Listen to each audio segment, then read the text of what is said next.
Check, check that one out.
Boom. Good morning, everybody.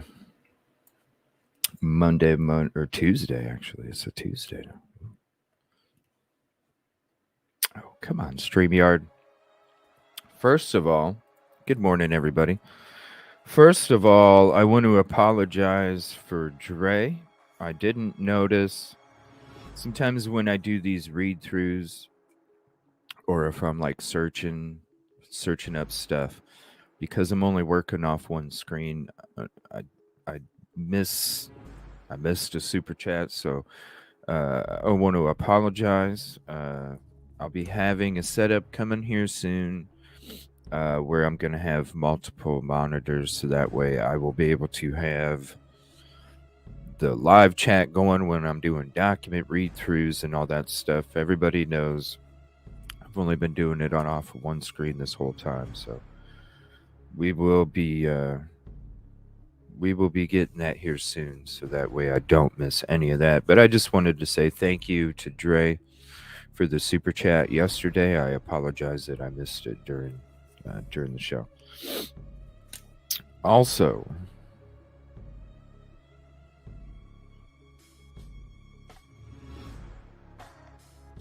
let me see here. Jules put out a great post, but we'll get into that in a second. I'm going to go say what's up to everybody. I'm sorry, I'm still sick. I'm sure you can tell from from the way I sound. But I'm here, and I'll be here tonight too. I'll just get a little nap in between. Good morning, Skittles. Thank you for hopping in, and thank you so much for the super sticker. Hold on one second. Let me pull up my YouTube feed so I can see it. Oh, it's a little star with the coin. What is that, a coin? That's so cool. Thank you. I appreciate that, Skittles. Definitely sub to Skittles, too. Please drop your link in chat, Skittles. What's up, Kid Kitty? Kelly Miller. Good morning. I should probably take some medicine. I just woke up and got in the shower.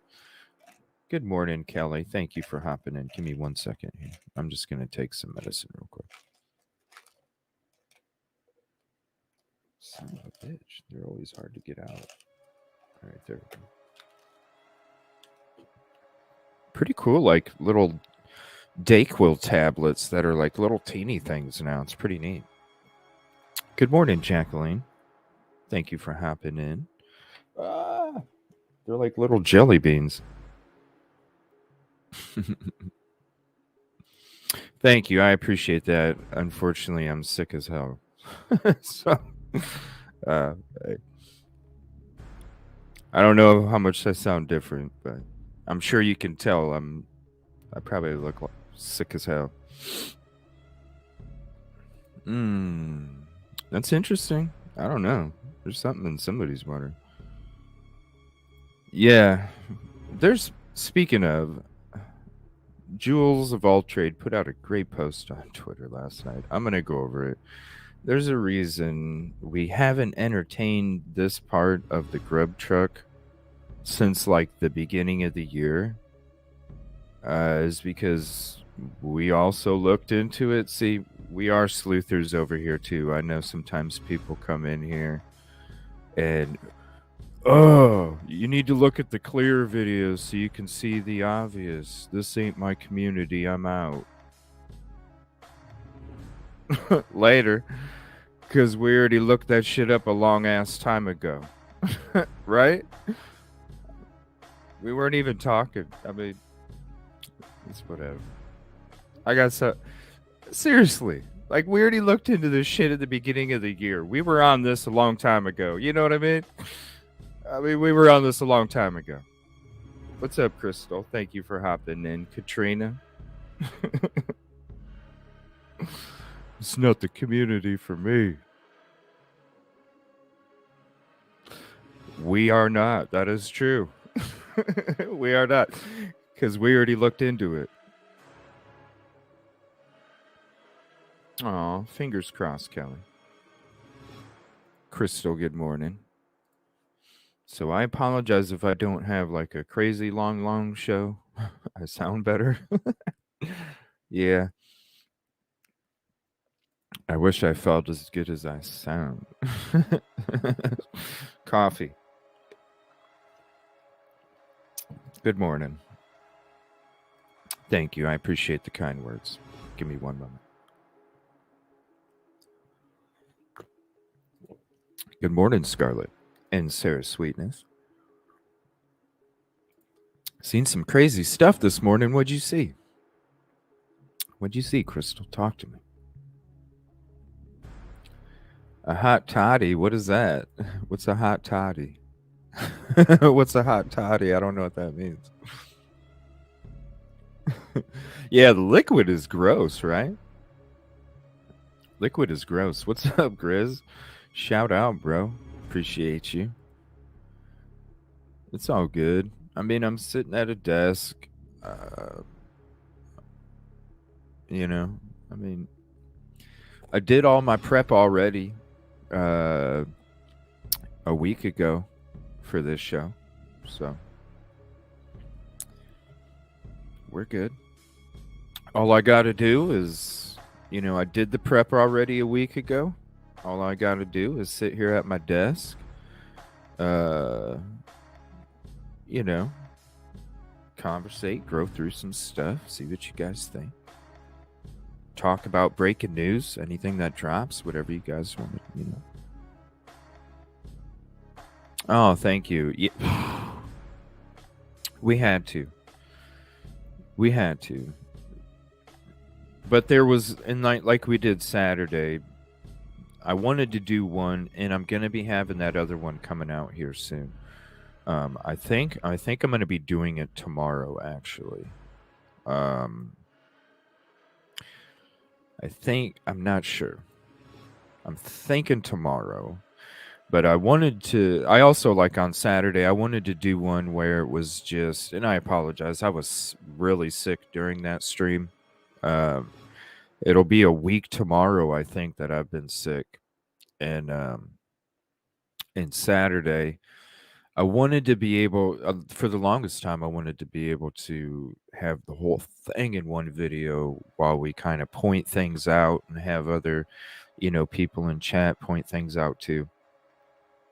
And so we were able to do that on Saturday, but you almost had to break it up in hour sections, you know.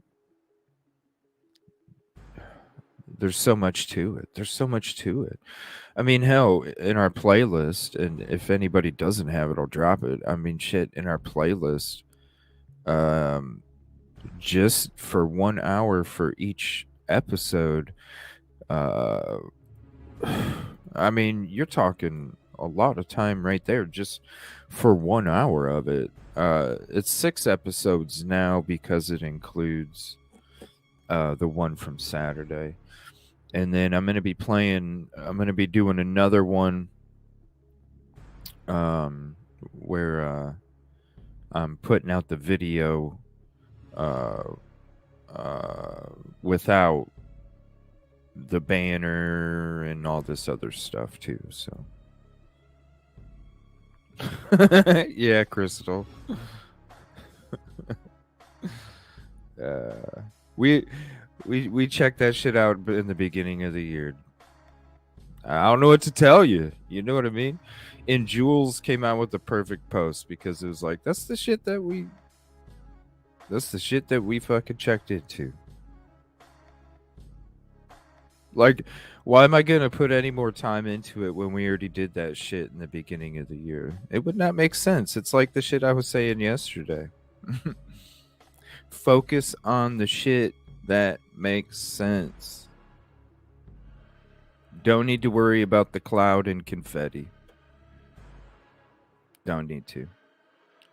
And he, hey, this community is not for him. You know what I'm saying? And that's exactly right. Like, if we've already did our homework, you know what I mean? I'm sorry you didn't know the difference between a zoomed in part of the grub truck and the whole grub truck video, considering the clarity. I don't know. Maybe because we checked it out a long time ago. I don't know. But why are we going to waste any more time on it? So that's why we never did. Sorry, it hit a nerve with somebody and we became the community that wasn't for them, but so be it. You know what I'm saying? There's a billion people out there. When we already looked at it, and Jules put out a great post. I'm going to show you guys, and you'll see what the hell I mean. You know what I'm saying? You'll see, be like, hello. Maybe check out the zoomed in version sometimes. It says a lot because I'm going to show you some zoomed in shit. What's up, Unravel? Thank you for hopping in. Don't need to. Don't need to.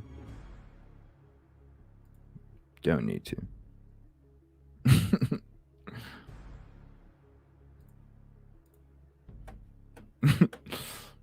I mean, dude's been tagging me in his videos for like months. I don't know. Maybe so you show up when people search Evil CJ? I don't know. I'm not even in the shit most of the time. I'm not even in the shit most of the time. What, so you can come up when people search Evil CJ, they'll see a community post with Evil CJ's tag in it that was just tagged from a couple days ago. Oh shit, let me go follow this person too.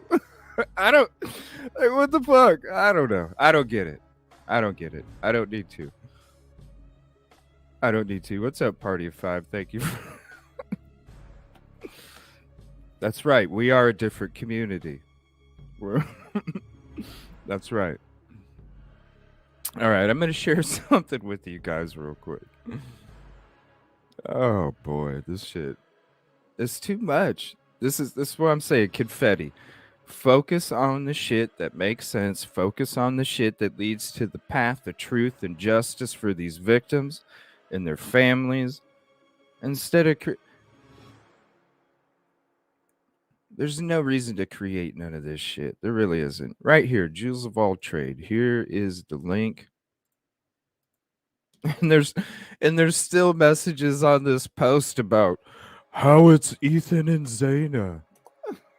I'm just like, Jewels of All Trade did a great job. Look at this fucking picture, yo. Come on, everybody. For real. This is over. This is it. After this, we're done talking about it. For real. After this, we are done talking about this shit. This is not fucking Ethan.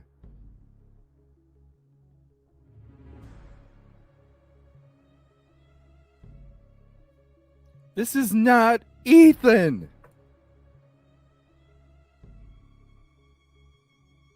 And you know what? I don't know. Maybe it's just the sleuther in me. Maybe it's just the sleuther in me. But I don't know. Maybe they're wearing an Idaho sweater because they're in fucking Idaho. I don't know. Maybe it's just the sleuther in me. I don't know. That's not Ethan, yo. That's not Ethan, yo. That's not Zaina, yo. That's not Ethan, yo. That's not Zaina, yo. That's not Ethan, yo. That's not Zaina, yo. Let me go full screen again for y'all, because I know you guys want to see it full screen. This is the last time we are fucking talk. You're right. Our community's better than this. That's right. Our community is better than thinking that this is Ethan and Zaina. You are 100% correct, sir.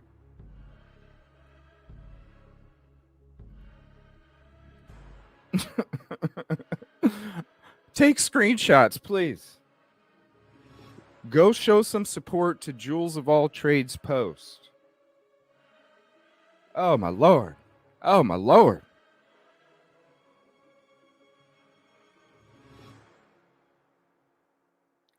I just can't. I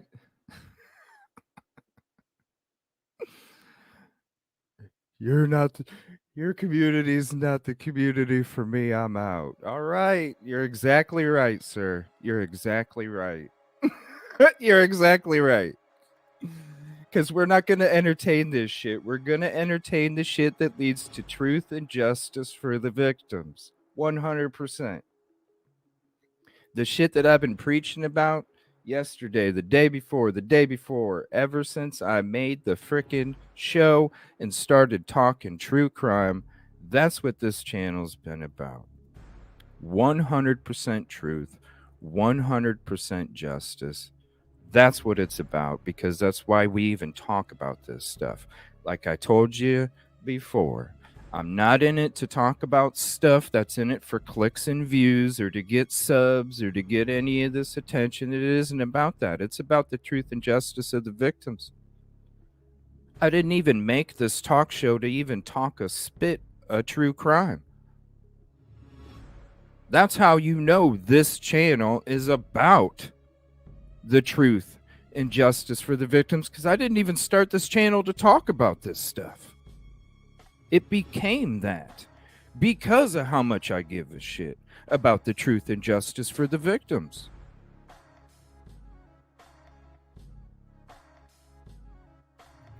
It is, Kelly Miller. Watch my highlight that I made yesterday talking about Koberger's Tinder dates, aunties, bar scenes, and all the other venom that's out there. And this shit right here is included in it. The fact that people are talking about this being Ethan. What the fuck do you think that's going to do to a juror?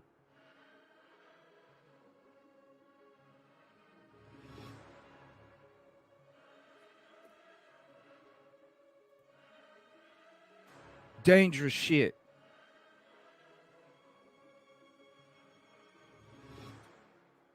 That's why these channels are about views and subs and all this shit. Fuck that shit.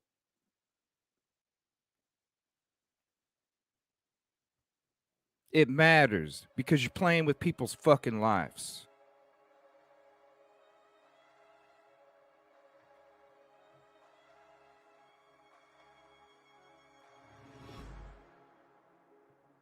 Come in here talking dumb shit. Please. There's plenty of other communities out there that'll entertain that dumb shit. This ain't one of them. Period. It is disrespectful. Because what are you doing? You're taking your energy, putting into something that is obvious. If you look into it, it's obvious. If you do the homework, it's obvious. When you could be putting that energy towards real truth and justice. Because Kara's mom said so. Well, obviously Kara's mom didn't look at this if that's the truth, right? Because I don't know. This don't look like Ethan to me. What's up, wandering orphan? This don't look like Ethan to me. So to sit there and talk shit to people's communities because they don't think this, yo, maybe our video wasn't the clarity video you was talking about, because you was talking about a clear video and maybe you was on a different one or something, because I don't know, it's pretty damn clear to me when I even have a zoomed in copy from Jules, and I don't know, it's pretty damn clear that that's not Ethan. But I don't know, maybe I'm not looking at it at the right angle, not sure, or maybe I'm just fucking sick, I don't know. Please, let's get to real topics now. All right. Fresh notes, old notes. I just had shout out Jules of All Trade. Appreciate you so much. Here again, here's the link to go show this damn post some love. You know what I'm saying? End of story. End of story. Go show this post some love.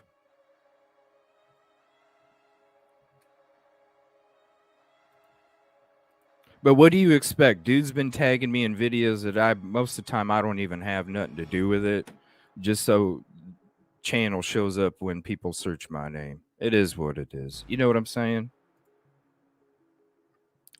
It is what it is.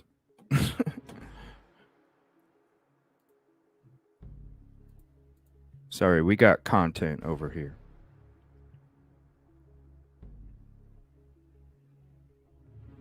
All right, let's get into some of this old stuff here. Now, new, fresh notes, old notes. We're going to have a little bit of mixture in here, though. Let me see. Where did we leave off? Where did we leave off?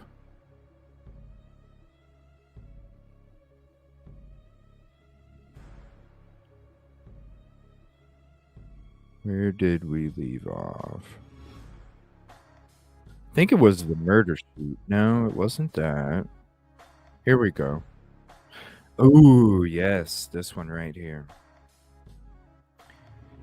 The News Nation crew gets access to the house. This was... So this was after everything was done. What's up, Sleuth and Squad?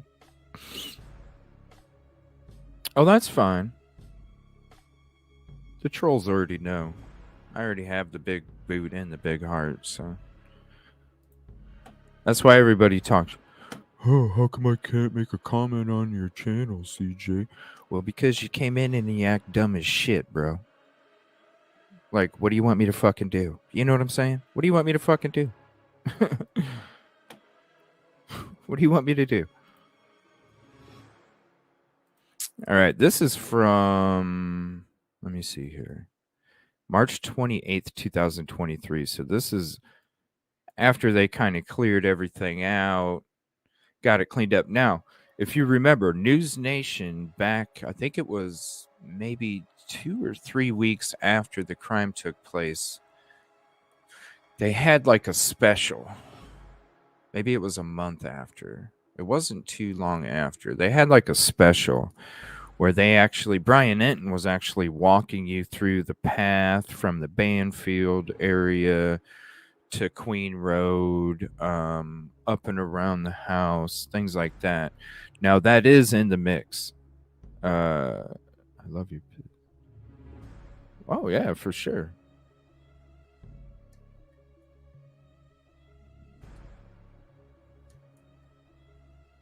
No, that's what I'm saying. I even give the trolls 150. I let them hang out until it gets to a point where you affect the atmosphere of my community, and then I just, you know, I'm sorry. I care about my community. I don't care about the views and clicks. If somebody's going to come in here and want to start some shit with my community, I'm not going to fucking kiss your ass. I care about my community. Period. I'm not like other channels where they'll sit there and, oh, well, no, sorry. You fuck with my family. You fuck with me. The site of the Idaho quadruple murder has been taped off for the last 4 months with no access to anyone until now. This is what the house looks like today. Our News Nation crew now able to walk up that driveway after months of extensive coverage and get a better look. You can see every window and doorway is boarded up, the property enclosed with a tall chain fence, yellow tape still up, and it's guarded by security. News Nation's Alex Capriello is live for us in Moscow, Idaho. And Alex, you were granted access to a space very few people get a chance to see. Well, of course you do now. Shoot. They want to show you now, right? Oh, that's right. As you know, I've been They covering wanna this show you case for now. several months now, but never before have I ever. Sorry, I'm sick. I'm a little crabby this morning. And plus, it's just like, yo. It's just like, yo. This whole Ethan Zana at Grub Truck shit just has to stop. Come on. Actually been able to It's stand just that close to the crime scene. do the As you can homework. see right now, I'm back on the street. That's because we just learned that after our exclusive reporting aired last night on Do the Banfield, homework. the security team that you see right here behind me completely barred my access to the home. But even still, I had enough time back there to gain a fresh perspective on both the crime and the accused killer. I'm sorry, I'm sick. I'm a little crabby. Up close and personal, News Nation was granted access to the Moscow. And when you fuck with my community and you say my community is, I'm sorry, the community is not for you because you don't talk about my community. Sorry. Idaho murder house like no one has. Private security on duty 24/7 led me to the back of the home, a place that's off limits to everyone except law enforcement. Joe, is it tough to be in charge of monitoring all this? No, just make sure no one comes back here is really all the main thing that we're in charge of. Yeah. But as you can see, it's not fenced in, so, people. And why is the couch still there,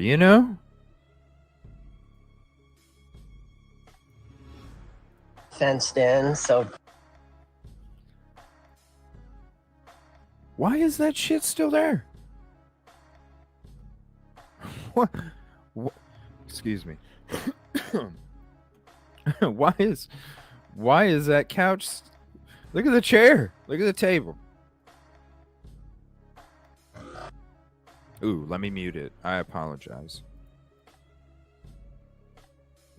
Why is this table, the chair, the couch, the lawn chair?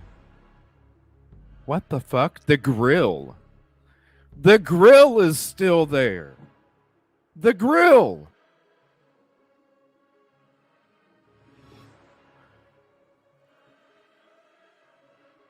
Hold on. The fucking grill is still there, dude. Hold on. Hold on. I gotta rewind this just a teeny bit. I gotta get a better shot. Cause the fucking ladder's still there. What?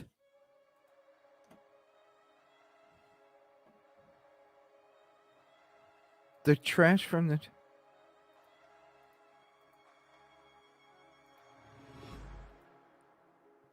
What the fuck?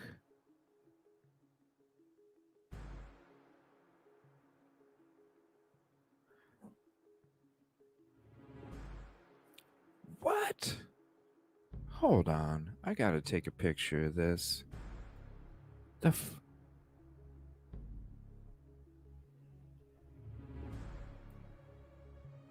This was when? March 28th. Hold on a minute. I gotta...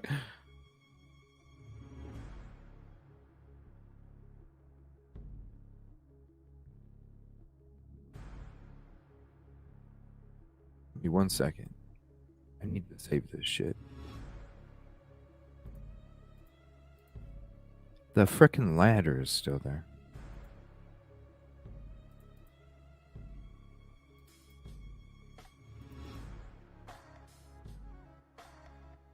The fucking trash. Yes, you're right, guys. And it's still fucking tipped over. It's still tipped over.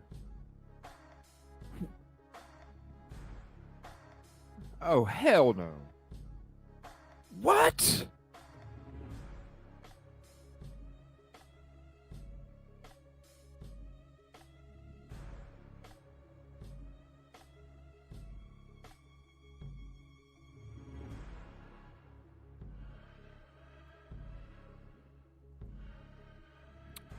I saved this pic. I have to send it to myself. So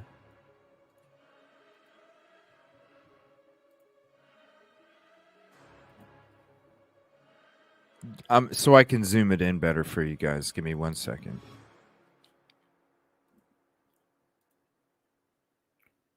Wow. We're like 45 seconds in. I did not anticipate this.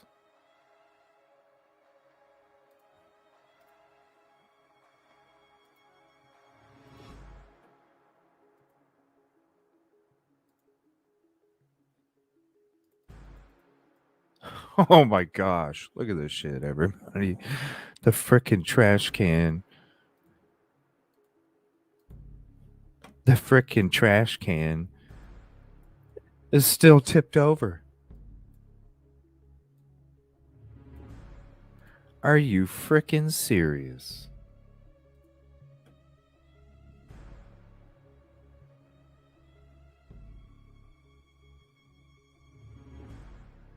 That's the trash from the crime scene.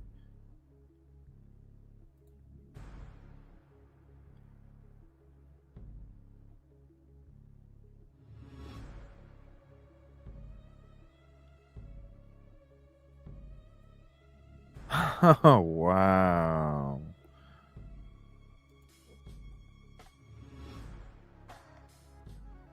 Wow. Oh, I don't think they did either, Sleuth, when it comes to that. No. That's why I'm saying. Who says the person didn't leave from the little...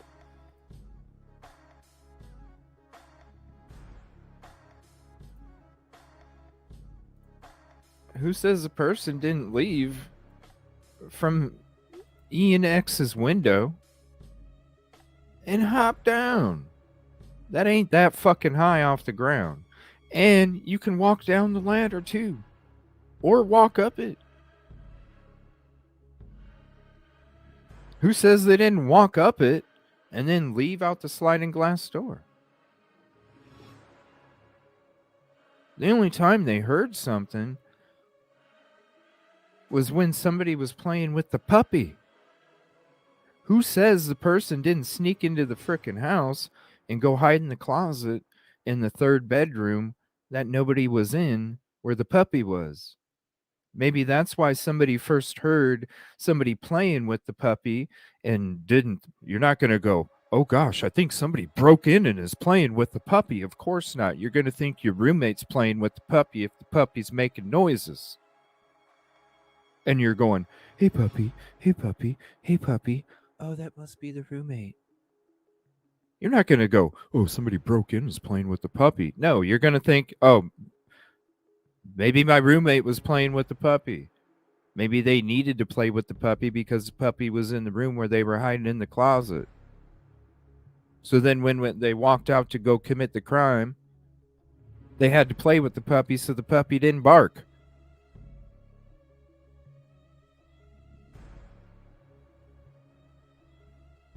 What's up, Sonny? just saying. Maybe they were hiding upstairs.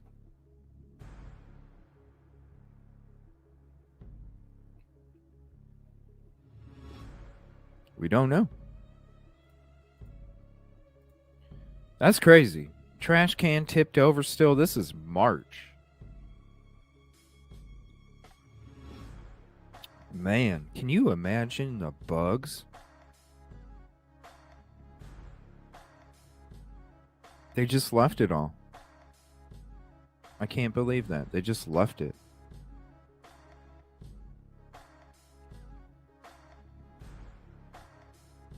That's so sad. That's disrespectful.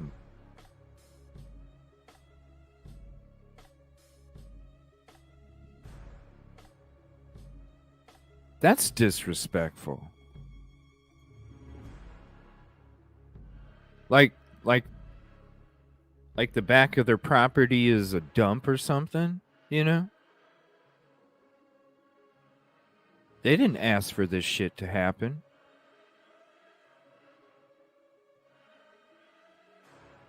I wonder if the shit's still sitting there. For real. I wonder if the shit is still sitting there.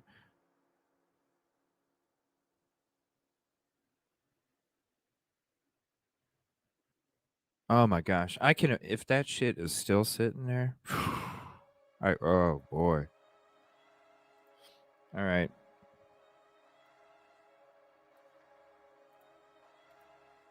That's disrespectful. Has been taped off for the last 4 months with no access to anyone until now. This is what the house looks like today. Our News Nation crew now able to walk up that driveway after months of extensive coverage. Well, I'll show you. This is where they searched, and I'll show you where they didn't search. We went over this last night.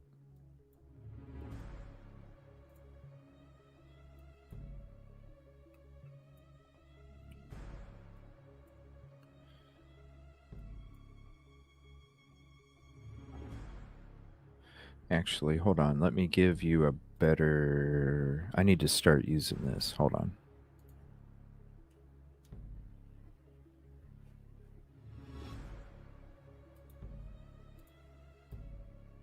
All right.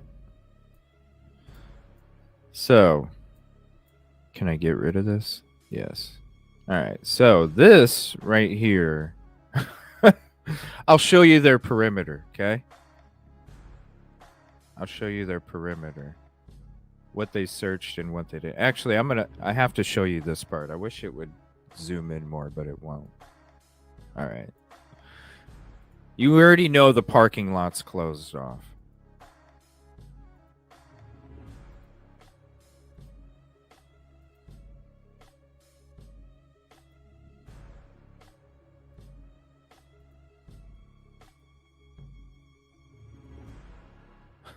All right. Oh, it went away. Son of a bitch.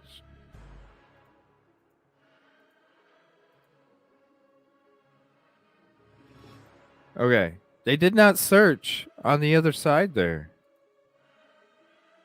Okay. Let me zoom this in for you.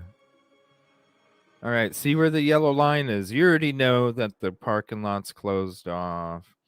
You already know that, right? The part that they didn't. The part that they didn't. They didn't search here. They didn't search over here. They didn't search over here. They didn't search over here.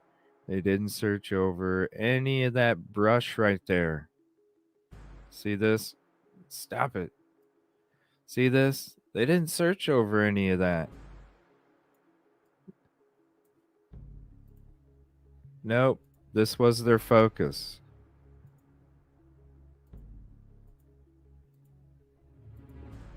That was their focus. So I'm not surprised when it... What's up, Frigaria? I'm not surprised...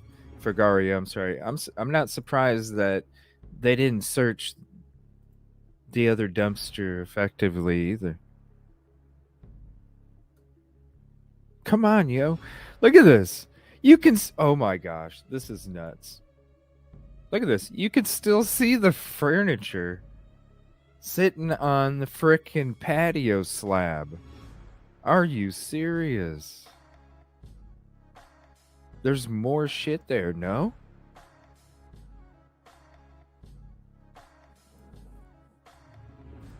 Hold on.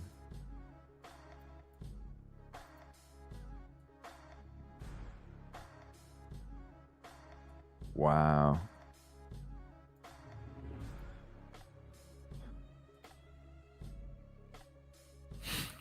Oh. Yeah, it was like, what was it? Sleuth 10. I think that one got picked up at 10:30. Let me know. I thought it was like 10:30 or something. Let me know if that's what you remember. I thought it was like 10:30 or something. 10:30 in the morning or something.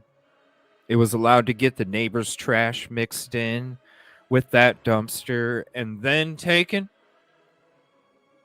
And they didn't even go to the landfill, yo.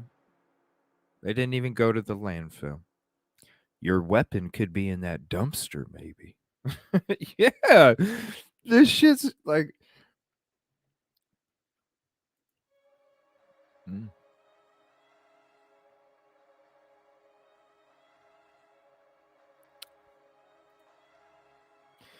I hope it's still not there. I hope that stuff's gone. If not, how do you...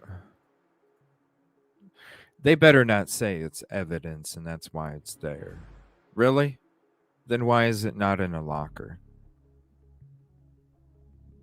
Why else would it be there? And you're right, guys. Why is that trash can even there in the first place?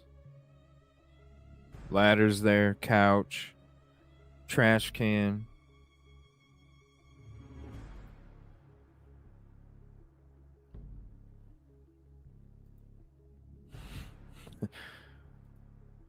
It's so sad.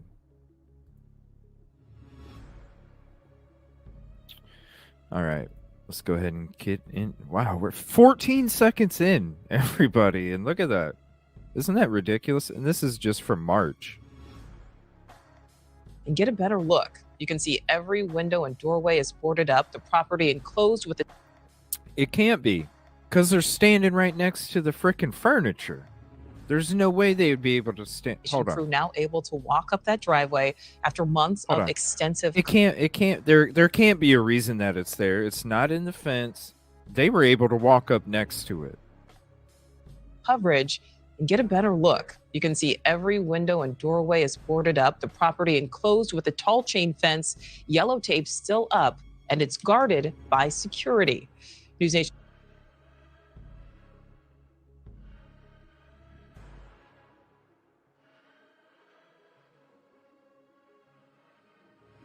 That is so disgusting. You're gonna fence in a fucking tipped over garbage can?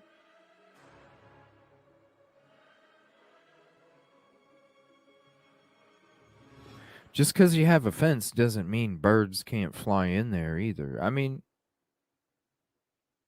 that is so disgusting. I hope it's not there still. I hope it's not. Nation's Alex Capriello is live for us in Moscow, Idaho. And Alex, you were granted access to a space very few people get a chance to see. It is. That's gross as fuck. Nicole, that's right. As you know, I've been covering this case for several months now, but never before have I ever actually been able to stand that close to the crime scene. As you can see right now, I'm back on the street. That's because we just learned that after our exclusive reporting aired last night on Banfield, the security team that you see right here behind me completely barred my access to the home. But even still, I had enough time back there to gain a fresh perspective on both the crime and the accused killer. Up close and personal. News Nation.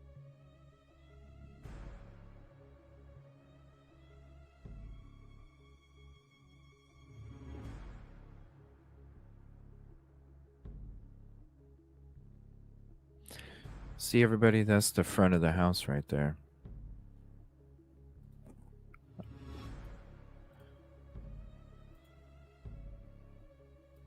This house right here.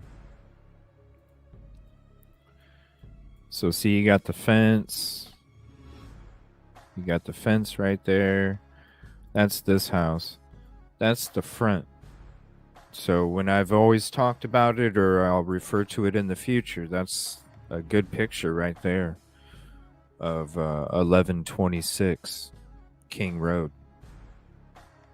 So that's the front there. Look at this crime scene tape. Well, it's not crime scene tape. It's just police do not cross tape now.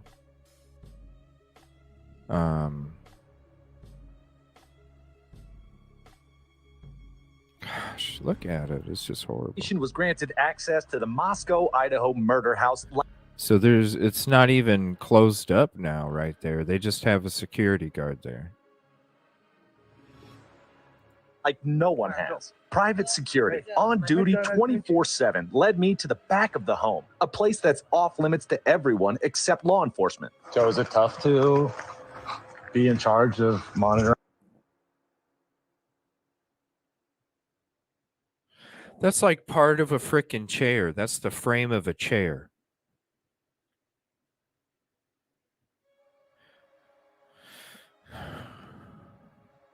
Wow. And they cleaned up the cement slab there too, didn't they? Yes, they did. They cleaned up that cement slab. During all this? No, just make sure no one comes back. No, just.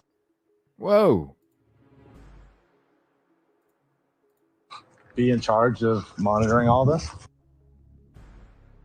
Yeah, that's cleaned up now. No, just make sure no one comes back here is really all the main thing that we're in charge of. Yeah. But as you can see, it's not fenced in, so, people can walk around and take pictures. Yeah, see where them cars are parked right there? That's the perfect spot that I've always said somebody could be there.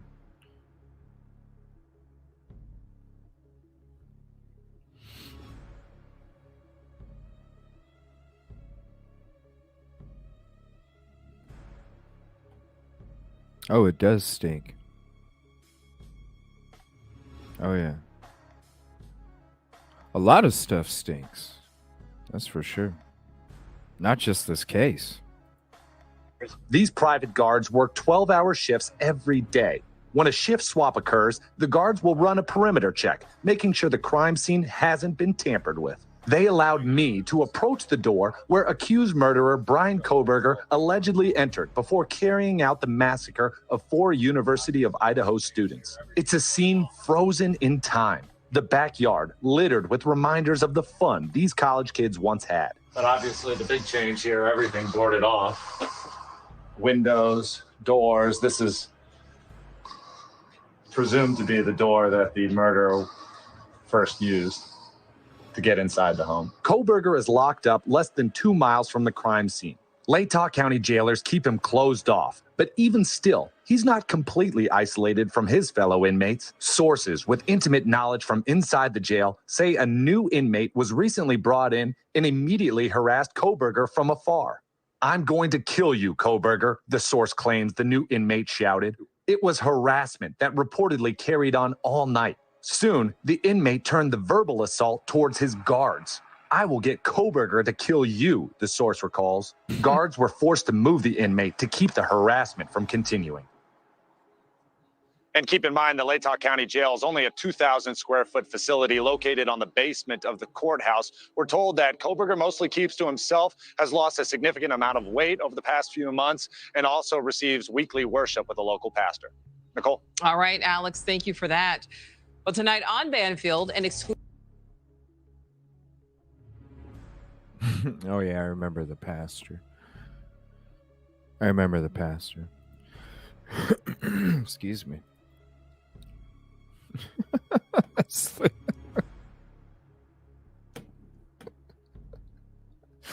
I don't see BK wearing it's usually New Balance. Oh my gosh.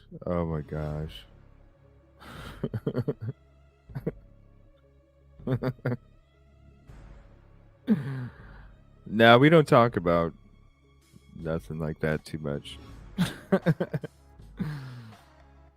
No, we just talk about the facts of the case, really. I mean, we heard from the aunt. You know what I'm saying? We heard from the aunt last night. You know? Nah, we're good. We're good. Nah, we heard from the aunt last night. That's enough. All right. Again, I got to share this post. Jules of all trade. Shout out to her. Appreciate her so much. No, you should see my highlight of that I did about the ant.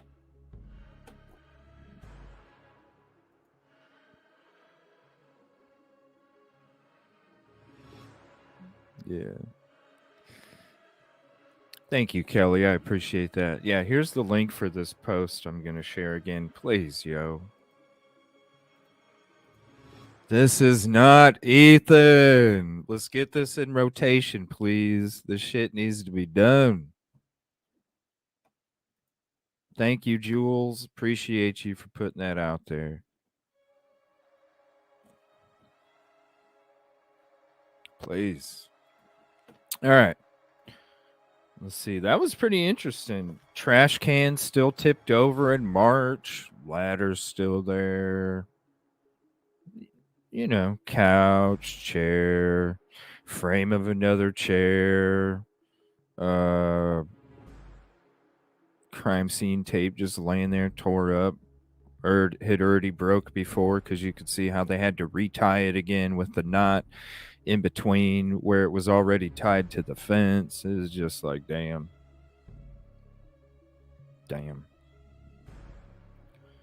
Again, I want to say thank you to Caddy because I'm going to play this lovely video here for you guys real quick.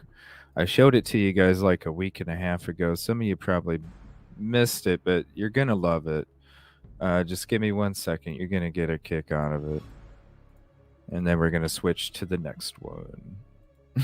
Thank you all for hanging out. I appreciate it. Please, shout out Jules. Go love that. Go heart and retweet her post. Needs to stop. I think everybody gets into this to help people, and I personally think this is the best way for me to be able to help people. We get to make genuine connections with the community here, and those connections help us to make true change and to help people the best we can.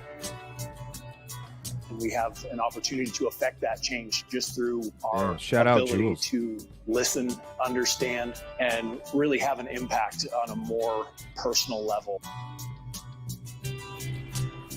Is it the best way for everybody? Absolutely not. But for the people that are meant to do this job, I think it's the best way we can help.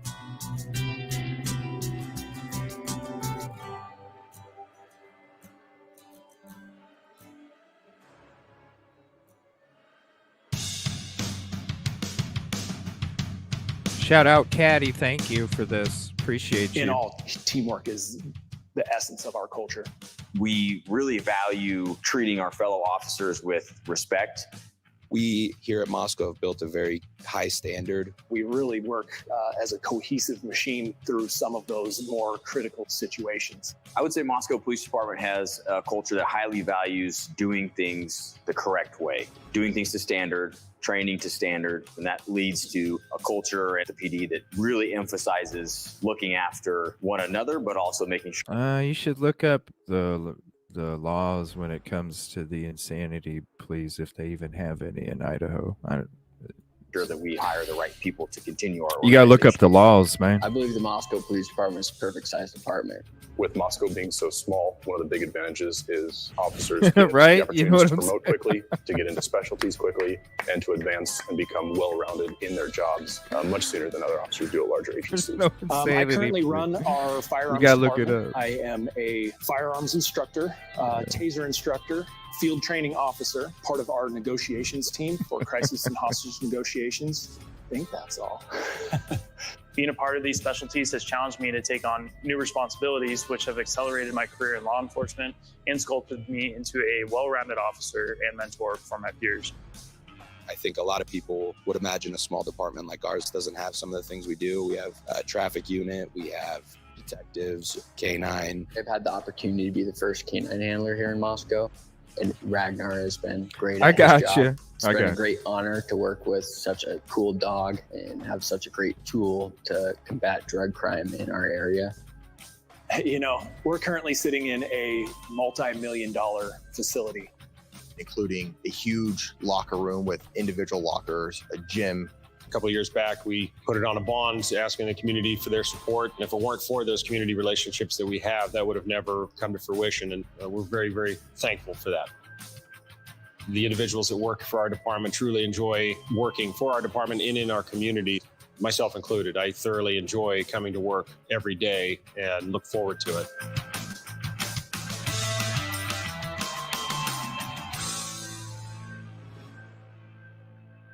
If you took a circle on the map that was a 2-hour radius from Moscow, you would get everything that the world has to offer. You have world-class whitewater, some of the best snowboarding and skiing. You have fishing and hunting, and of course, miles upon miles of wilderness, uncharted. I mean, this is a special little pocket of the world here. Being in the Moscow area, you know, we're 2 hours away from some of the best fly fishing anybody could ever dream of. We all know that being a police officer at times is not the easiest job, so being able to be out with nature is a great way to decompress. If the outdoors aren't really your thing, of course, we have huge concert events. We have the arts, fine dining, fine shopping. You know, it certainly is a place to explore everything that Northern Idaho has to offer.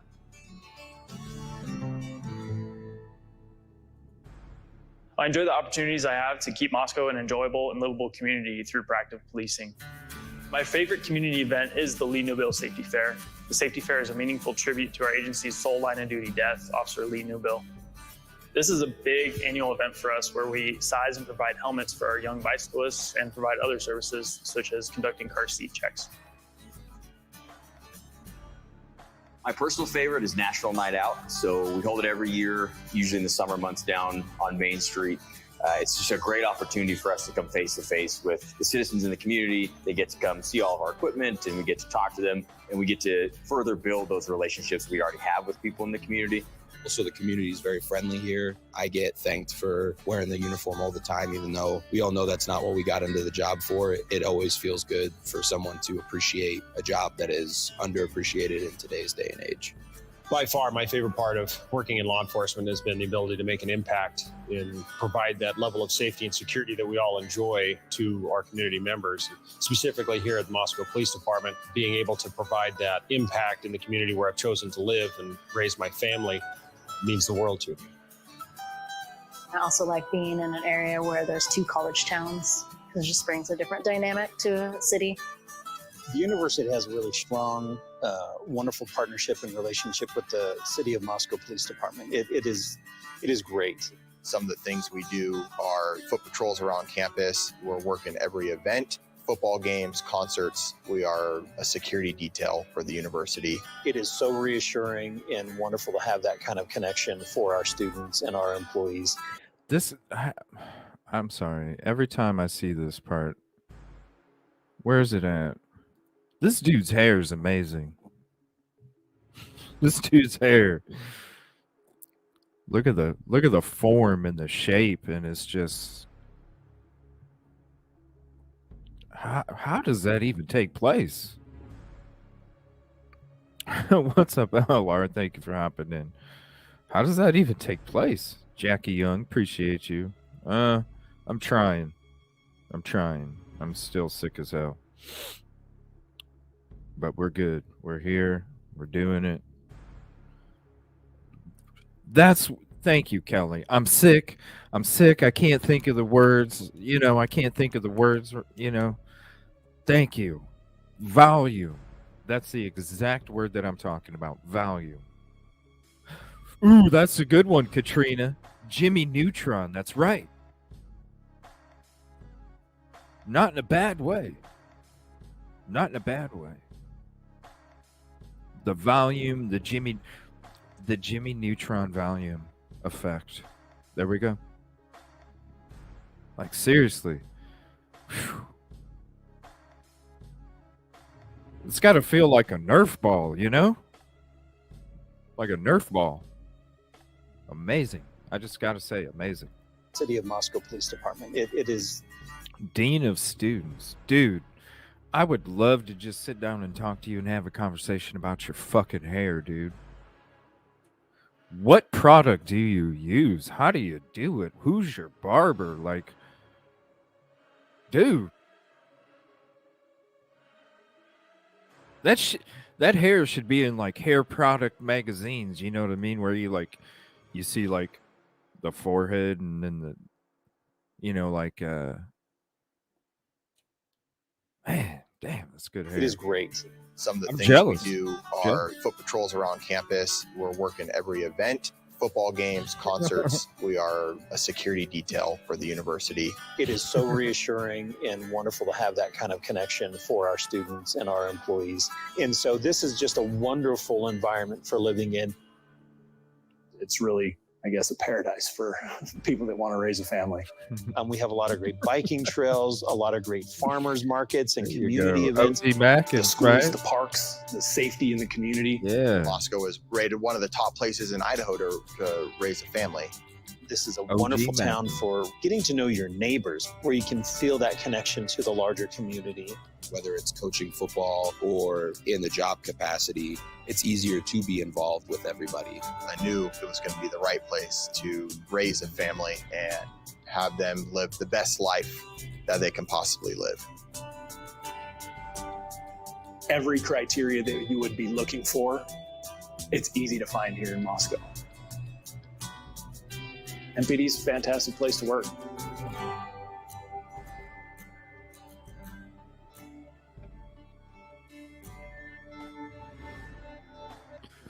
Boom. They're actually looking for people to work, to come help. All right, give me 1 second. Wandering Orphan shared some photos. Thank you for that.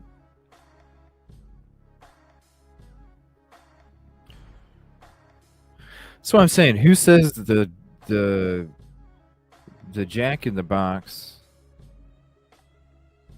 was even the frickin' order, right?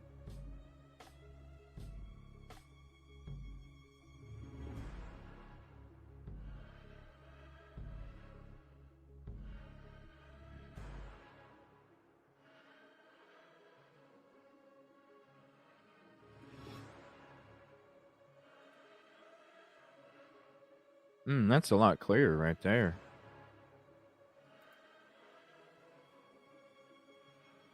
Yeah, that's a lot clearer on that one. Thank you for that, Wandering Orphan. Yeah. Daily Mail. Shout out Daily Mail. They got a lot of good programs too. I just don't like going to their website because it's filled with pop-ups. Thank you. Appreciate that. Yeah. So to sit there and say that the Jack in the Box was the order, that's why. No. You could tell right next to it there's, if you drink coffee, you could tell that the coffee had been sitting there more than a day because of the way that it separates.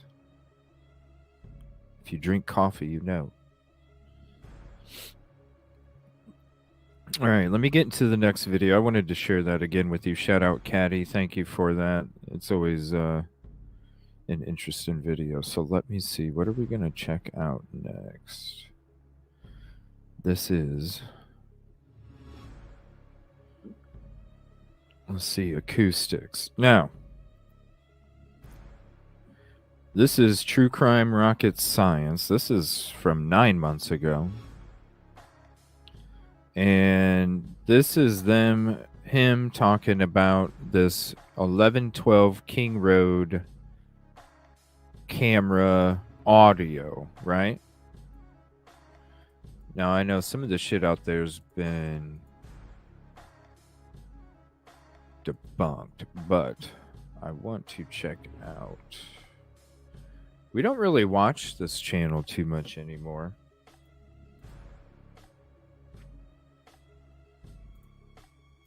It's actually been quite a while since we watched one of their shows, but this is one of the old ones from back in the day. This was from, let me see.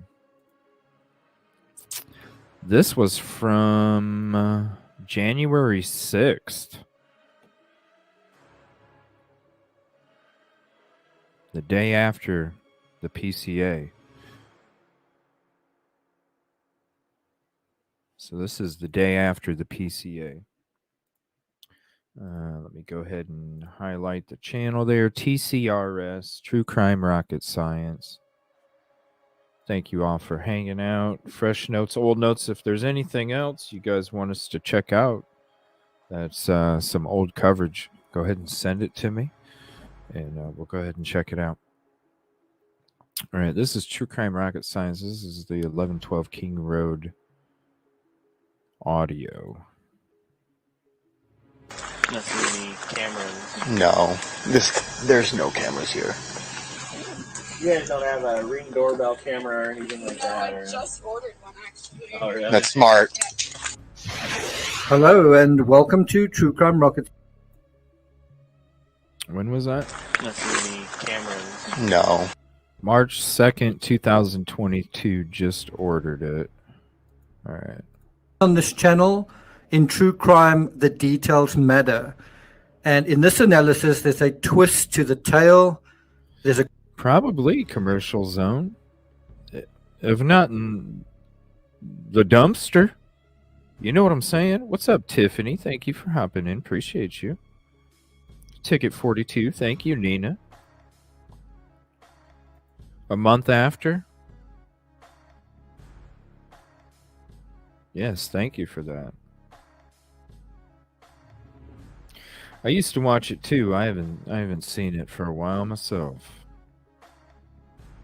That's what I'm thinking. Like, seriously, when I'm gonna take you back real quick. Because I always thought the person came from in the back. From back here.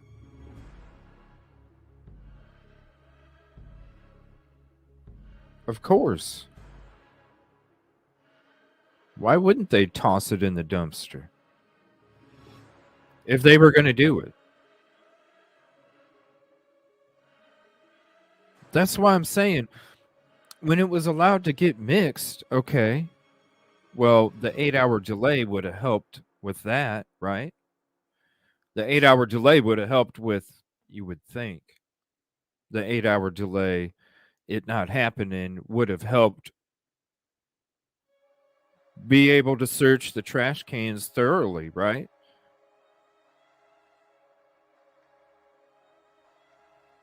But it doesn't help. You don't show up until a while after either. But then you don't even go, I don't know. The effort.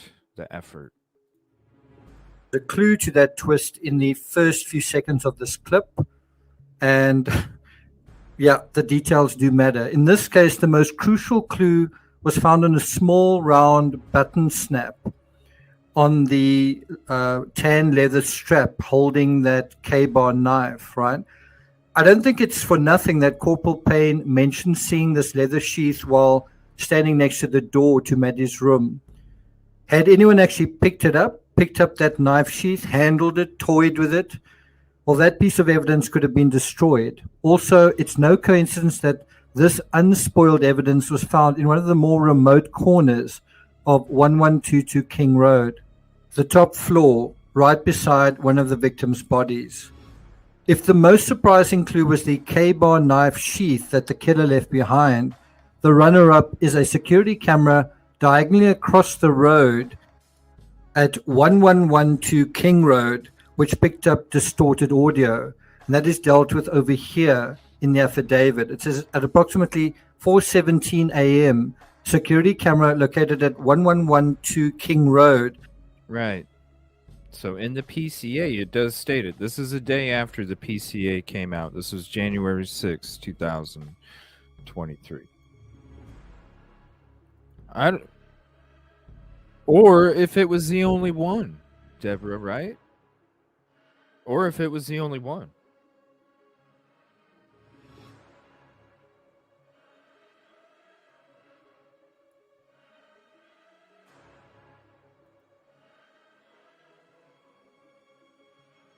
Right, Lynn?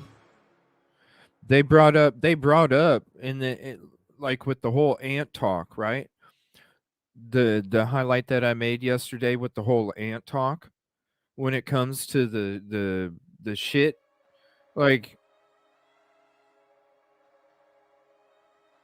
people need to slow down when they're getting their truth and their information.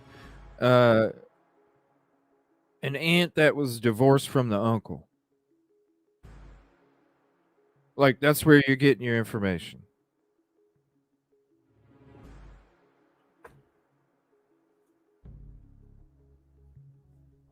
Like, come on. Give me BK's dad. Give me BK's mom. Give me BK's sister. I don't care to hear what the frickin' aunt has to say that was married to the uncle that's now divorced. I don't care. Because everybody's going to have an opinion. Oh, yeah, he's good. Like what the aunt said last night. Oh, yeah, I definitely see him hurting himself. Okay, that's your frickin' opinion. Oh, my gosh. Let's it's gospel. It's gospel.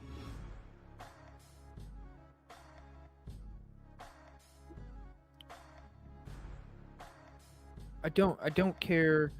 I don't care about what the aunt has to say, because you look at it, it said good things, it said shitty things. Okay, anybody can say that. Anybody. Somebody that doesn't even know him can say the exact same thing that they're saying.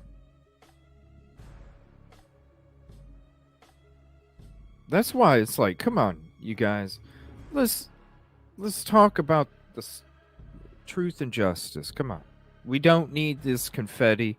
We don't need this, oh, well, this is my opinion on him and, and all this. Okay, good. And I take it with a grain of salt.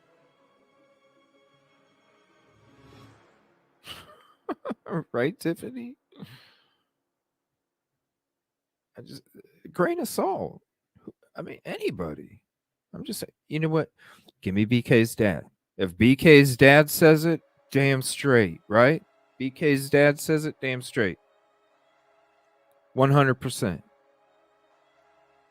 Anybody outside his immediate family, and the farther you extend it from the immediate family, it's a bunch of hearsay. We've already heard this shit.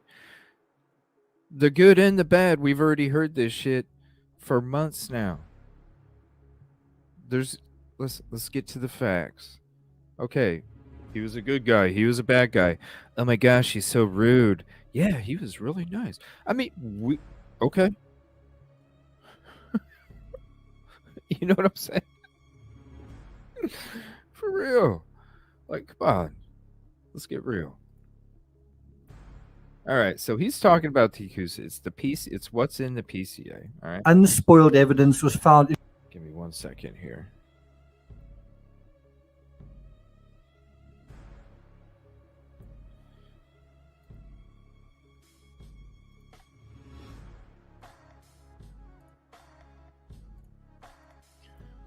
Hold on 1 second. In one of the more remote corners of 1122 King Road, the top floor, right beside one of the victims' bodies. If the most surprising clue was the K-bar knife sheath that the killer left behind, what's up? The runner-up is a security camera diagonally across the road at 1112. That's not 1112, everybody. It's right here. I don't know why in the fuck. I don't know why that is there, honestly. That's odd. King Road, which picked up distorted audio. And that is okay. Was it ever thought that that was 1112 King Road? I never thought that that was 1112 King Road. Ooh, I need to not wipe my eye.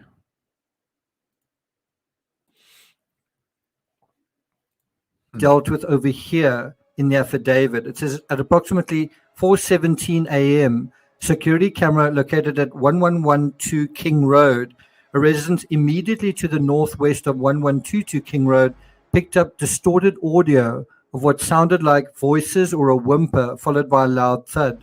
Well, in his defense, I mean, dude, it is January 6th. It's not November 15th or something. You know what I mean? Like, it is January 6th. I don't know. I'm surprised because the dude, he's got a really successful job. It's probably just an anonymous. Damn, 86,000 views. Damn. 163,000 subs. Damn.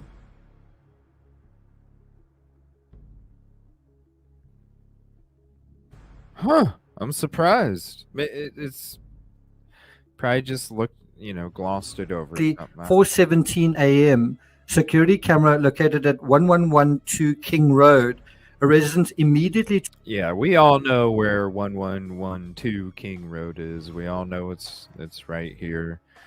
He obviously had a Google thing up, so maybe that's what Google. Let's be honest, when we've typed in 1122 King Road, it has came up with a couple different, but I mean, January, dude, like January, man. I don't know. That's kind of late to be not knowing. To the northwest of 1122 King Road, picked up distorted audio of what sounded like voices or a whimper, followed by a loud thud. A dog can also be heard barking numerous times starting at 4:17 a.m. That dog barking starts at 4:17 a.m.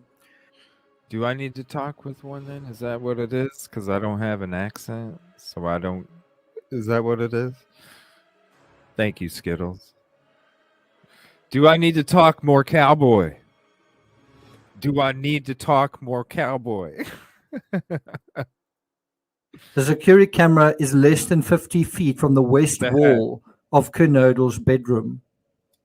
If the criminal genius Koberger, suspected of these crimes, didn't notice the camera, well, despite knowing where it is, we still haven't located it either. It's not on Google Maps, nor is it on Brian Enton's zoomed-in shot of 1112 King Road from December 20th, the day two CSIs parked right beside the green structure.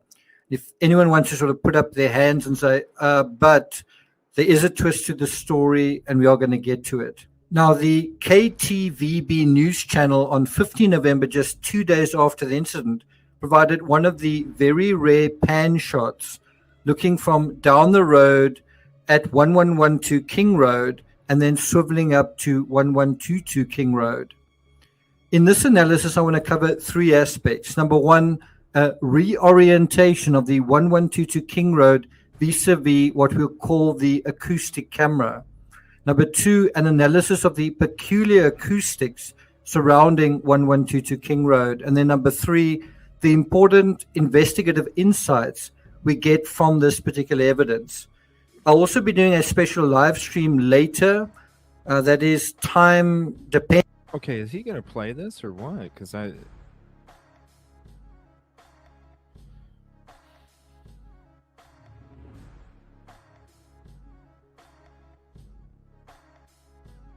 Oh, okay. He's just rambling. I thought it had audio in it.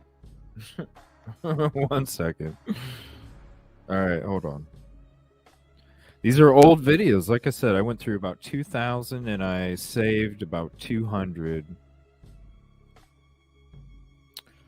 Let's see here. Lagoon. Some old highlights.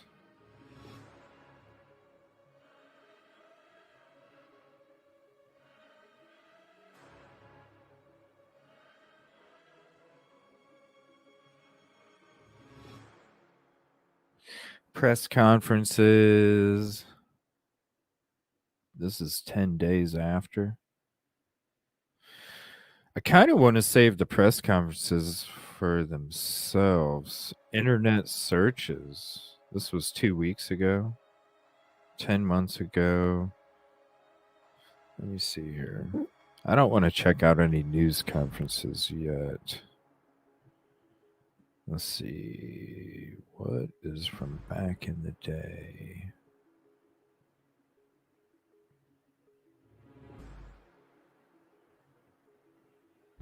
Asking University of Idaho students questions on campus.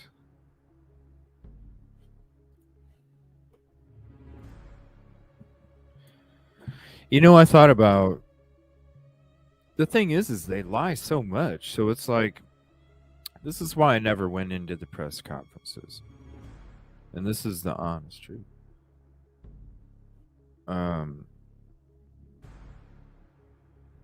Because they can lie as much as they want to lie in those press conferences. They could have you chasing a freaking wild goose around, you know, when it comes to their press conferences. And you can't even take what they say as absolute fact. You know what I'm saying? You can't take what they're saying and then like on the next press conference, oh, you said it's, you know what I mean? Because they can lie in the press conferences. Now the coroner, shit, that's a different story. Coroner can't fucking lie to your ass. They can't. They can withhold. They don't have to answer, but they definitely cannot lie to you about what took place when it comes to the injuries and such. COD, whatever. But that's why I never really went into the press conferences, just because, you know, like, and that's what I tried telling other people that I was around at the same time. It was like, why are you doing press conferences when they can sit there and lie up and down, left and right? You're going to be, you know what I mean? It's just going to create more confusion, because then people are going to, you know what I mean? Like, you're trying to minimize the confusion. You're trying to minimize the confetti and the cloud and this, you know, and all that shit. And when you kind of do that, you're kind of like stirring up an old pile, and it just kind of, the shit kind of starts getting floated back up. And I don't know. I mean, it'd definitely be interesting to hear what they have to say while they're saying it, you know, like when it comes to, you know, like when the car comes out, when the vehicles are coming out, or things like that. But when it comes to actual facts, you know, it's I don't know. It's almost like, yeah, the corner, that would be a hell of a show, honestly, to have all the coroner stuff. And I do have the coroner stuff. It would be a hell of a show. All right, let me see here. What else do we got? This is News Nation. What did you tell Adam? But I want to save that for the body cam episode, but we're going to go ahead and play it on this one too. Just 17 seconds. Here's the link.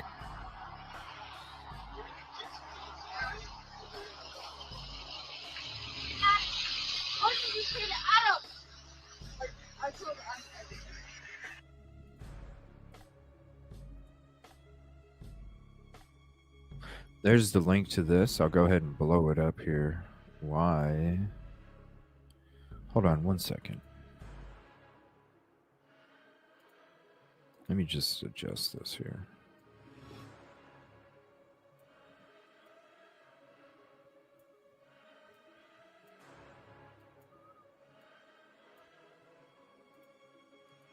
I like this new fill feature.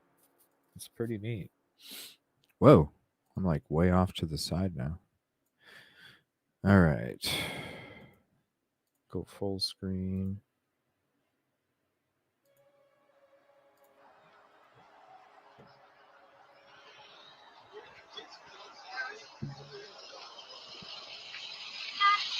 How did you say that? Adam? Like, I told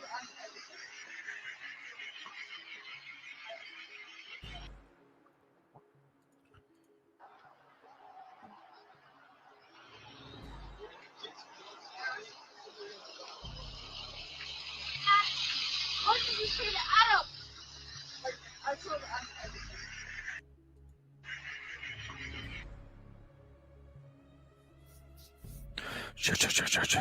That damn truck too, right? The damn truck too wore Nikes. Vans are horrible for ankle support. I'm just saying. Vans are horrible for ankle support, just like Chuck Taylor's, you know? If you don't want to twist your ankle, don't wear them because you might twist it.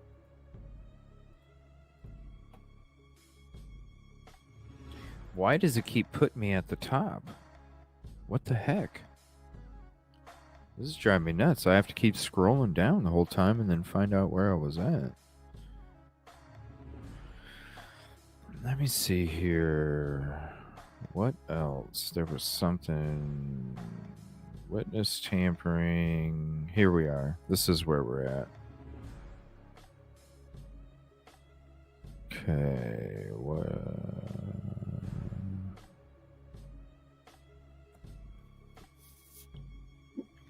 Let's see. 3 months ago. Linda Lane. Recovery teams clearing out home.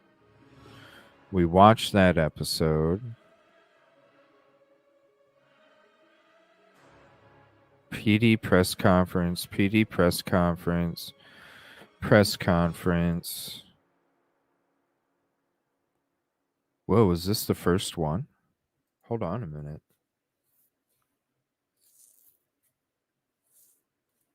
$145. No.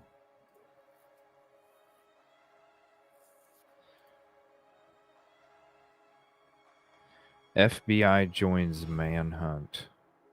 Oh, wow. Court TV. When was this? November 22nd.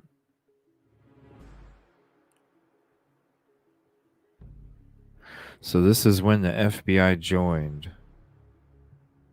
November 22nd. Let me look at some other ones here real quick. Hold on. Speaks out after arrest. Ooh, I'm going to show you guys. Have you guys seen the technology that they're going to be using for court? That's a good one too, the DNA stuff from Daily Mail. Ooh, there's some good ones coming up. Graphic designer. Koberger wants surviving roommate to testify. Oh, we got some good ones here. I'm going to play this one in a second. I'm going to play the 3D technology that they're going to use for the juror members.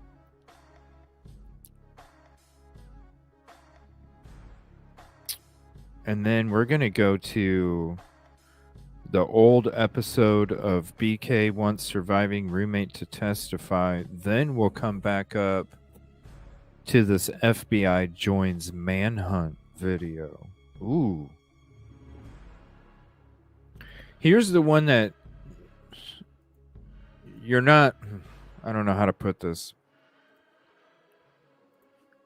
It's going to be cool, but at the same time... It's like, dude, are these like Nintendo 64 graphics? Like Nintendo 64 graphics? We're really going to do that? So. EB Day Bussin.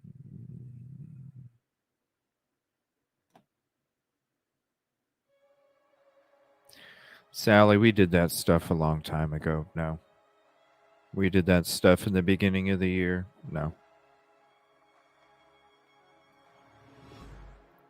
That's why we don't talk about it. Because we already did the sleuthing on it. And no.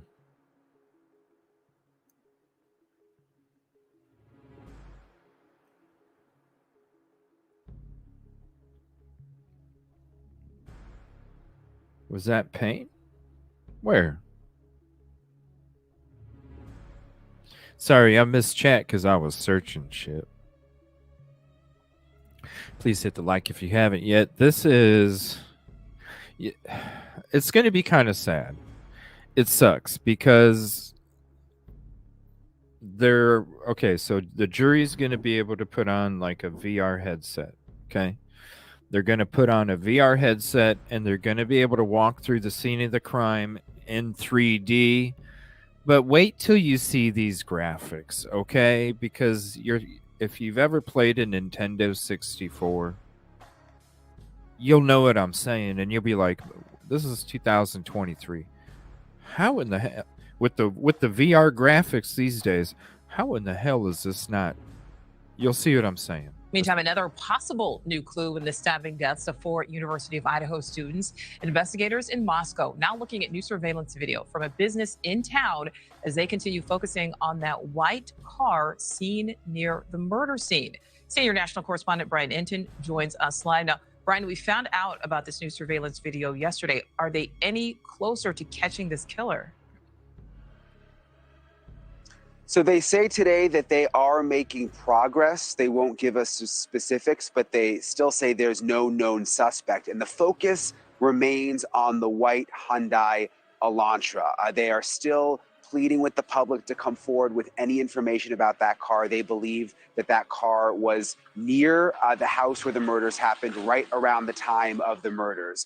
We learned today that they are going through 22,000 Hyundai Elantra vehicle registrations from both Idaho and Washington. You can imagine it is a long, long process to go through all of those registrations, trying to figure out if any of them could have been connected to what happened here, Nicole. Well, Brian, these detectives, they're really using some high-tech methods to process this crime scene. They are, old school. You think of just photographs, but now they've got 3D imaging where they take special technology. They go into the house. It's what they did in the house behind me, which is still a crime scene, by the way. You can see the tape is still up, and they're able to map the entire house out in 3D. We wanted to learn exactly how that works. We have a footprint right here by the door. A murder scene typically so frenzied, so complex. If you get them the right direction. Clues literally everywhere. You have some blood transfer by the window. At this mock crime scene at Florida International University's Global Forensic and Justice Center outside Tampa, police, military, and students learn the intricacies of preserving and processing a homicide. The large number of cartridge cases here. They also learn about this 3D imaging that can take what would be a simple crime scene photo and replace it with this, a movable 3D model, enshrining minute details forever. So if we're talking about LiDAR scanning of scenes, they call it 3D imaging because it gives you a 3D representation of the room. And the Forensic Center's Deputy Executive Director, Kevin Lothridge, has investigators trained with a handheld Faro brand scanner. It takes rapid laser measurements, creating an interactive 360-degree image. You don't even put it, you just carry it around. Like, come on. That's even admissible in court. It's really good for large outdoor crime scenes, good for vehicle crashes, good for shooting reconstruction. If you're trying to look at a room where people are positioned and evidence is positioned, it allows you to do a little bit more than just videotape or photography. To be clear, this isn't just 300. Now that, of course, but dude, walking around doing, like, come on. 60-degree spherical photography that you see for a real estate. You can get 360, but you're not going to get the depth. It's not, I don't know. It's not that similar to going through a crime scene. Tour or on tourism sites. Forensic 3D imaging takes not only pictures, but countless measurements each second. Thousands, like millions of points are taken in a point cloud. Crime scene investigations professor Stephen Stockman says the technology can take... Now, this technology where they can, not the 3D picture like you can see on your freaking Facebook feed, where there's like depth from the top or the side or the angles. Look at the graphics here. I'm just not impressed. Detectives back in time, helpful when the overlooked becomes critical. That piece of evidence that you didn't see that was significant is now in the point cloud here a year later. How far? The piece of evidence that you didn't see before, I'm sorry, if you didn't see it before, you're not seeing it on that shit because it's probably pixelated and you don't even know what the fucking thing it is. Like, no, you're not. How far away is that from the victim's hand? And you can literally go into the software and click to the index finger of the victim to the exact piece of evidence, and then you'll get the exact measurement down to the millimeter. So more than a month later here in Moscow, Idaho, this is still a crime scene. They've still got the crime scene tape up. They've got a guard not letting anyone go in or out. So if detectives have to come back and look at something, they can go into the house and do that. But eventually when they open this back up, they will have those 3D images like what you saw there in the story. They can go back, they can analyze things inside the house, look at the specific measurements. It's all included in those 3D images, Nicole. Yeah, such an interesting perspective there. All right, Brian, thank you.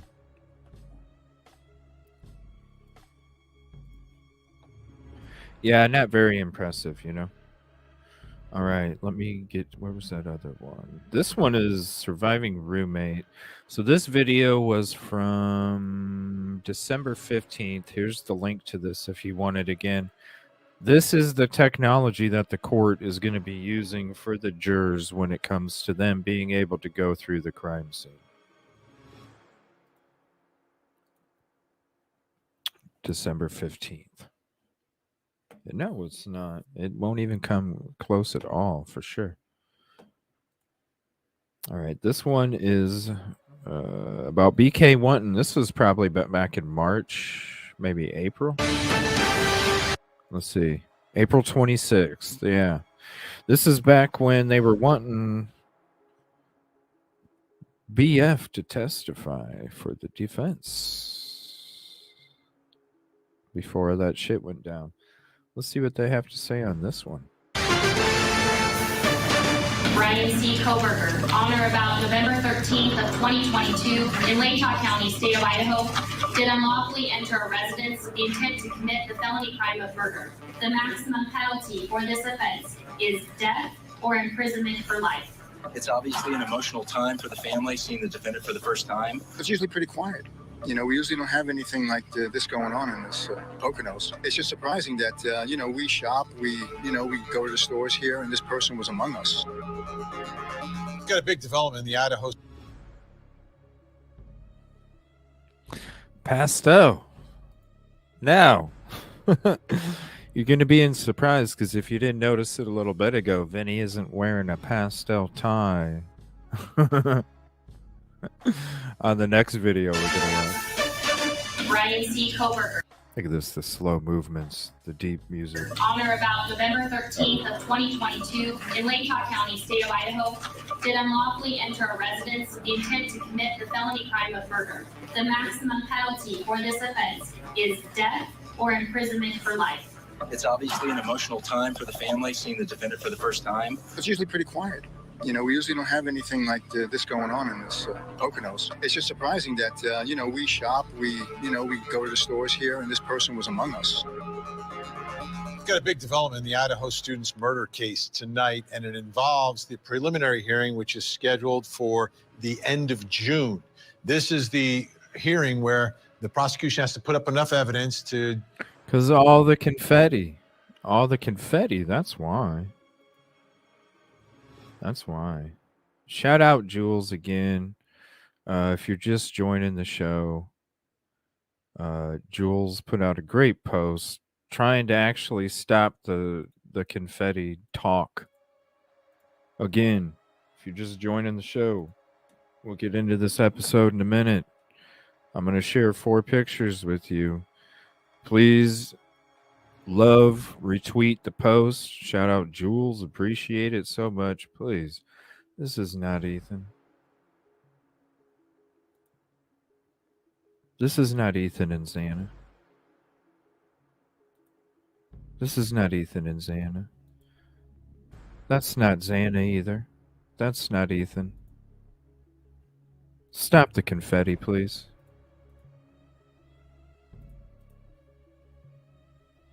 Demonstrate. And we didn't have the clear version, right? And we didn't have the clear version. Probable cause to a judge to bind this case over for a trial. Now, in the state of Idaho, the defense is permitted. They may present witnesses on their behalf. We didn't have the clear version. And they want to. And one of the witnesses that they want to call is one of the surviving roommates. Take a look. This was a motion. Brian, the killer, the accused killer, by and through his attorney, Ann C. Taylor, public defender, moves this court for a certificate to assist in securing the attendance of Bethany Funk as a witness on behalf of the defendant in this case. During the course of my investigation, it became known to me that Bethany Funk has information material to the charges against the accused killer. Portions of the information Ms. Funk has is exculpatory to the defendant.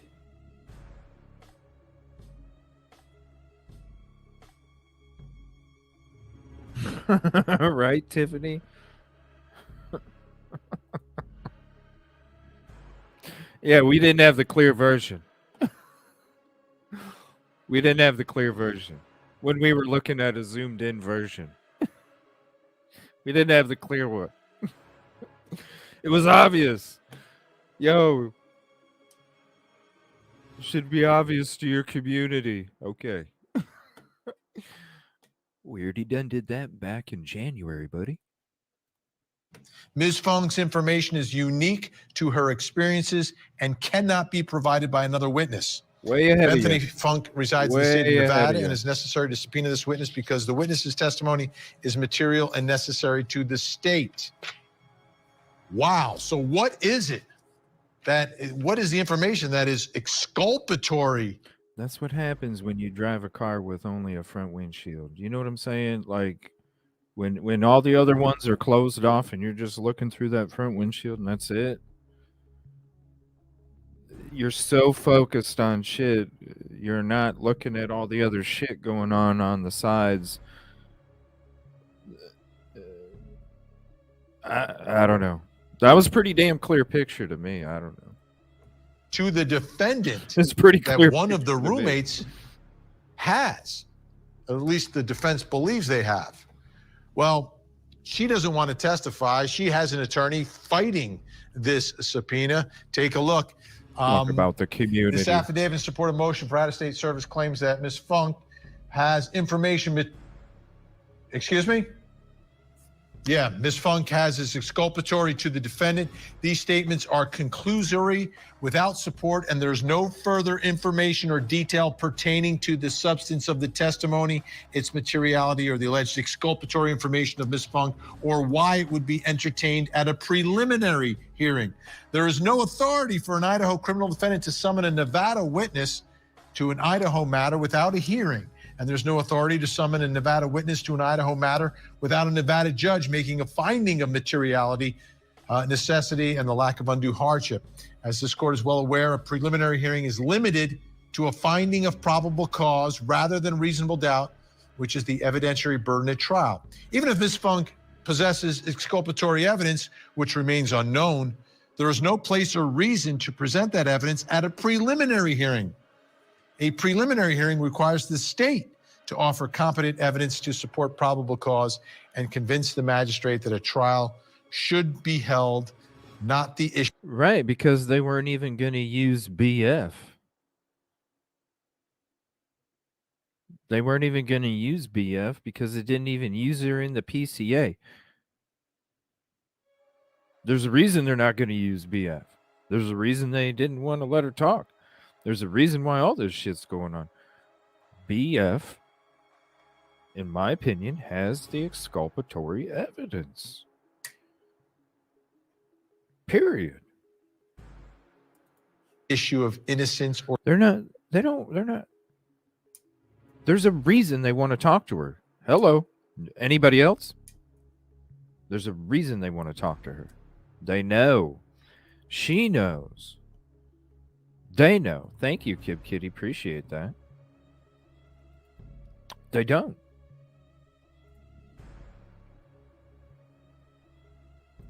Tiffany. Oh, look at that. You got a membership. You were saying something yesterday about it. Thank you for that. I appreciate that. Saying something yesterday about a membership. There you go, Tiffany. There's a reason. Of course, we're not going to have her come here because we didn't have to use her. Or guilt of the defendant. Oh, what's for going to sure. happen here? Oh, How for sure. significant is this development? Let's bring back in our think tank, Ann Bremner, Rick King, and the professor, Michael Sterling. Michael, what are your thoughts here? To say that you didn't hear what the hell took. If you're going to tell me that 1112 picked up the audio that is used in the PCA, seriously, in the PCA, you're going to tell me that the audio that was picked up on there is being used in the PCA as a thump? And all this other audio, who knows where it came from? You're going to tell me that you're going to put that in the PCA, but you're going to tell me that nobody heard?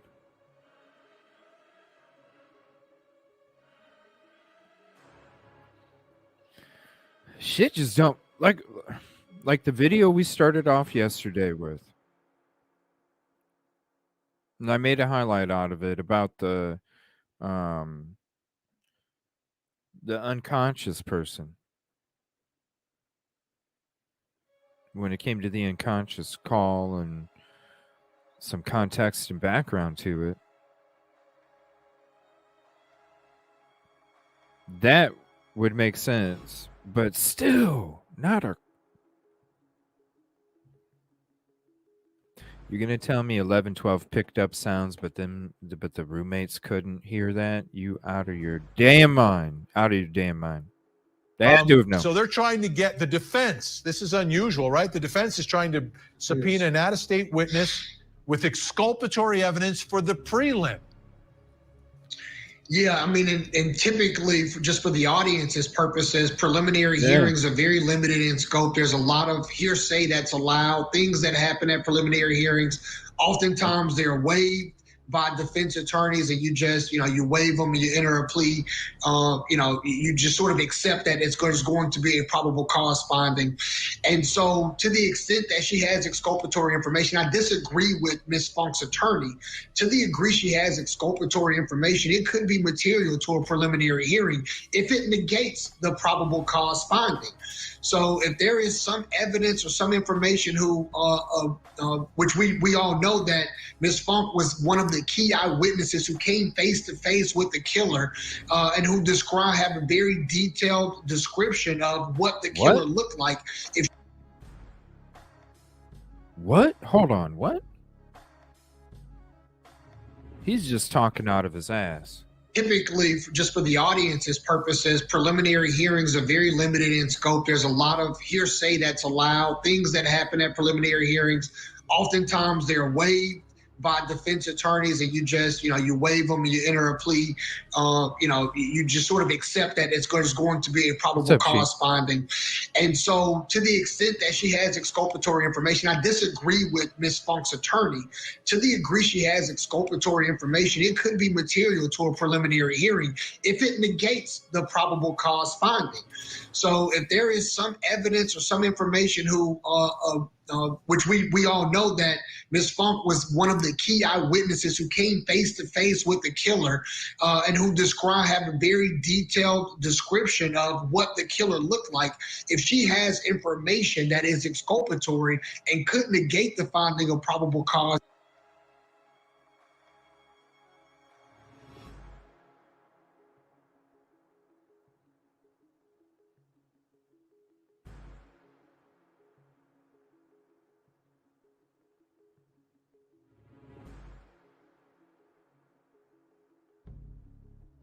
Did this... What the fuck? Okay. This is just... Unless he's confused with the witness... I mean, this is frickin' April 26th. I mean, we're like 5-6 months into the crime here. The PCA's been out for 4 months, 4.5 months at this point. The PCA's been out.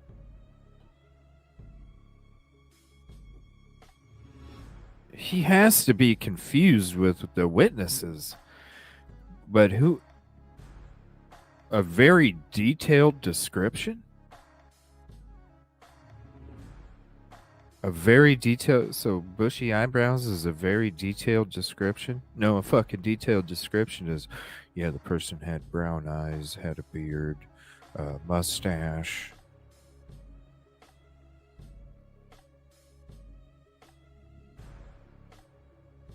Nose was crooked, ears stuck out. I mean,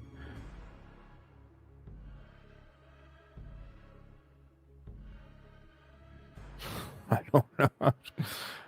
don't know.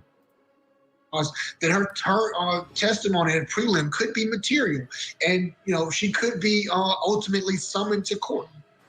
Rick King. Well, they said that he had lost a lot of weight at that point in time, so it's...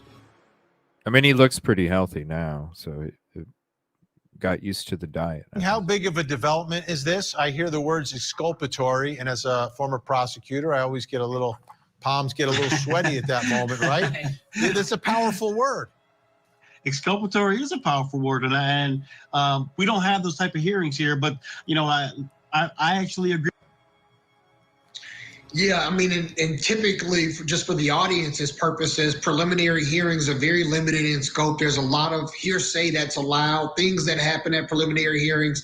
Oftentimes, they're waived by defense attorneys, and you just, you waive them, you enter a plea, you just sort of accept that it's going to be a probable cause finding. And so to the extent that she has exculpatory information, I disagree with Ms. Funk's attorney. To the degree she has exculpatory information, it could be material to a preliminary hearing if it negates the probable cause finding.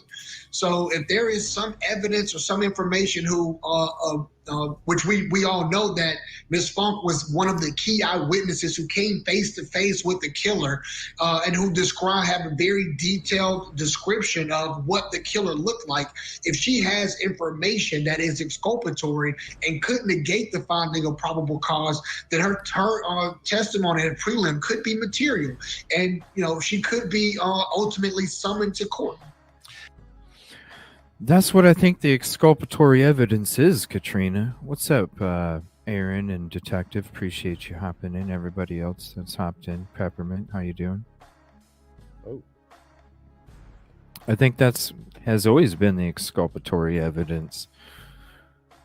That's why I keep saying, that's why I don't think it was even needed to be used in the PCA, because it didn't go along with what the whole narrative was.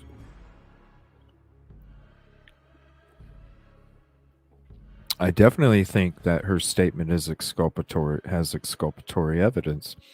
I definitely feel like her statement doesn't match BK's description. Watch her not even be used in trial.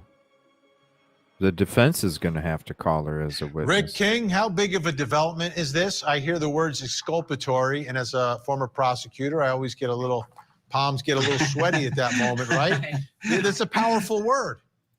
Exculpatory is a powerful word, and we don't have those type of hearings here, but I actually agree with the professor in the sense that, and I say that with respect and admiration. I agree that if there's some evidence that appears to be exculpatory and it somehow undermines the presence of probable cause, I think it would be admissible and necessary for them to present it at this hearing. What I don't understand, or what I think is problematic, is that if they filed a motion to get her there and they talk about this information that she has, why didn't they put it in their motion so that the judge could make a ruling to understand exactly what they had? And I think that's what's problematic. They're a little bit vague about what this exculpatory evidence is. And Bremner, do you think that's because Dude, you should know they're not gonna fucking show their hands. What the hell, man? They're not gonna say what it is, so then all of a sudden they can like turn around and, dude, come on, Vinny. maybe doesn't exist, or It's okay. This is Vinny from April. It's okay, Vinny. are they like they want to surprise someone with it? I don't understand why you don't lay out what this potentially exculpatory evidence actually is. Well, exactly. I mean, is it in recognition versus description? I mean, has she looked at a montage or lineup of, did she identify him? We don't know any of those things. The other thing is like on bringing her here, bringing her to Idaho, I mean, they've got a lot of arguments to make that she would be, it would be unduly burdensome to her, to go to a different state. But look at all the publicity and everything else for her to have to come in and testify on his behalf in a case where all of her best friends were murdered, and when they're not even, it's a completely vanilla, declaration. It doesn't have any information. Does she even know what the information is that they're going to try and elicit from her? I did represent a witness once who I resisted going to another state in a criminal case, and we went through a full hearing. I mean, she was feeling threatened by the guy that wanted to bring her to court, and we basically gave all of the crazy letters that he wrote to her and the kind of threatening verbiage and things he wrote to her before a judge up here in Seattle, and she did not have to go to Oregon to testify. And so I kind of look at it like that. I mean, like, she's got, I think, a good lawyer, and I think she should resist it unless there's something she can really add to the defense, which she probably doesn't want to do. No, she doesn't want to do it. Well, we shall see how all this is going to play out, because this is significant. It looks like the defense is not thrown in the towel at all. They're fighting this at the preliminary hearing stage. Take a look, folks. It's all happening June 26th. Vinny. All right, we're going to go to this episode here. Where was it?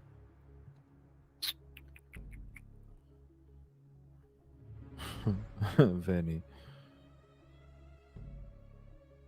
Oh, where was it?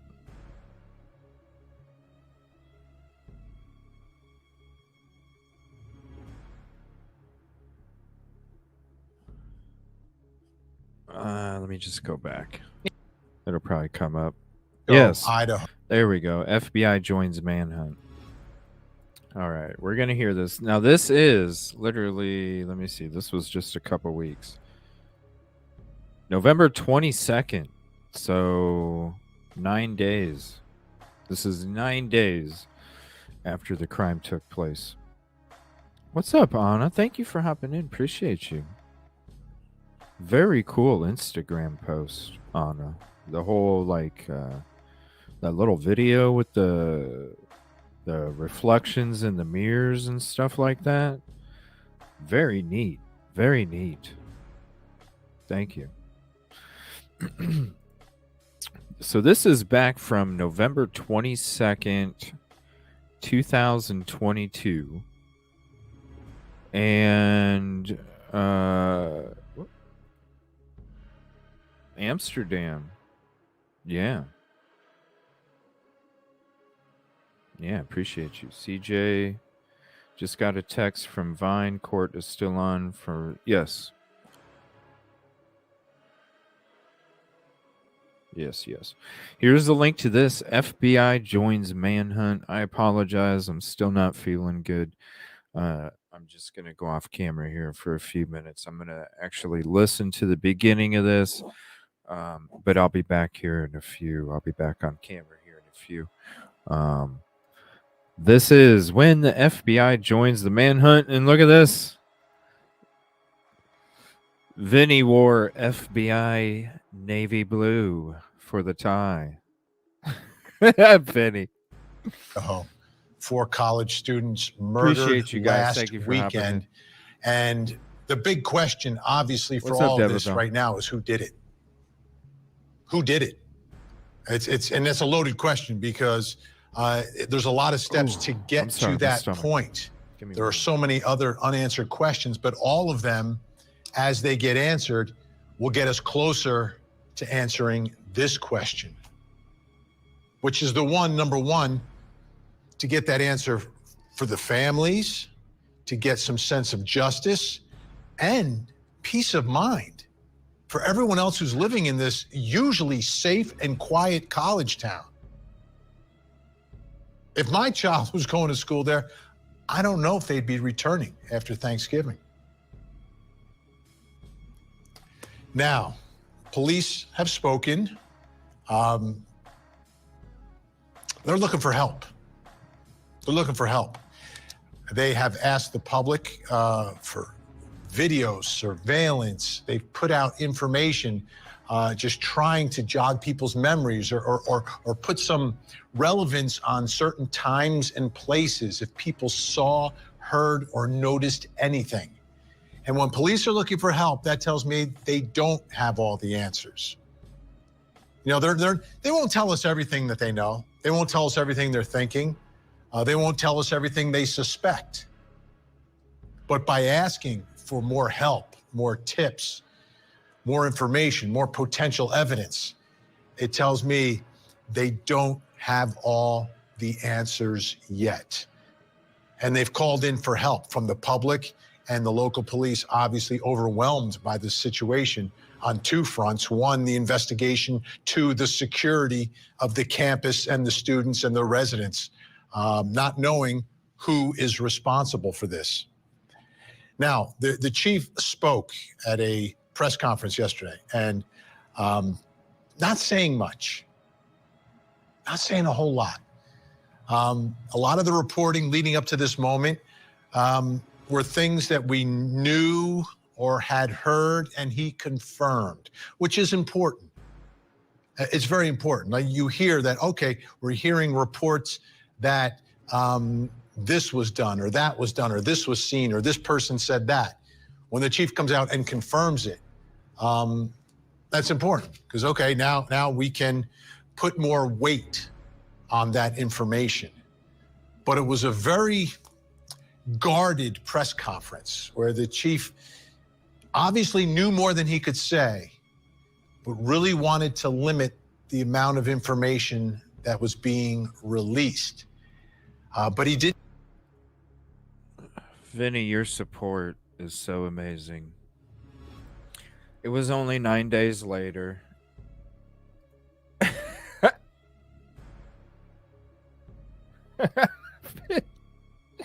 Probably because he's an old prosecutor.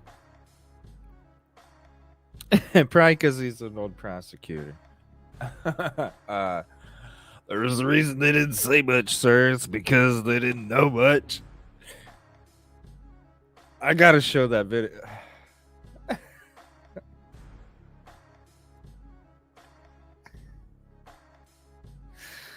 Oh, Vinny. More weight on that information. Vinny. But it was a very guarded press conference where the chief obviously knew more than he could say. But obviously not. Vinny. I'm reaching out to old Vinny. We just had this discussion yesterday. Oh, you guys got to watch the highlight video of, I'll drop it in chat. the Tinder dates, the aunties, the bar scenes. Oh, Vinny. Really wanted to limit the amount of information that was being released. But he did take questions. And there was one reporter who asked the right question to get some information. That was Court TV's Chanley Painter in the middle of it all. And this is significant because, they're not releasing a lot of things. A lot of these cases and investigations, depending on the jurisdiction, the status of the investigation, we will get information, whether it's the public, the family. It's because I'll give him a pass. Anytime I'm going to make a deal, okay? Because I'm really not trying to cut Vinny off. I'm going to make a deal. Anytime that Vinny is not wearing a pastel tie, I give him a pass. He gets a pass. Vinny gets a pass. Anytime he's not wearing pastel, you get a pass, Vinny. Because your mind ain't right when you ain't wearing the pastel, man. Whomever. Things like 911 calls. But in this case, we know they exist. We just don't know who made them or the circumstances under which they were made. And at the press conference, this issue came up, and Chanley Painter was asking Chief Fry about it, trying to get some clarification on a really big issue, which is really the beginning of the investigation. Because in most of the crimes that we cover, the investigation begins after a 911 call. Take a listen to this exchange, because this was really the only new information that we learned at yesterday's press conference. Was there someone there other than the two roommates when police responded to the home? So will you clarify that for me? You're not confirming a roommate called 911, but they used the roommate's phone. So was there someone else at the home other than those two roommates? There was other friends that had arrived at the location. How many? And the weapon was called. Honestly, I'm not quite sure at this time, to be quite honest. Let's bring in 9 days later, and they weren't sure how many people were standing outside. That tells you something as well.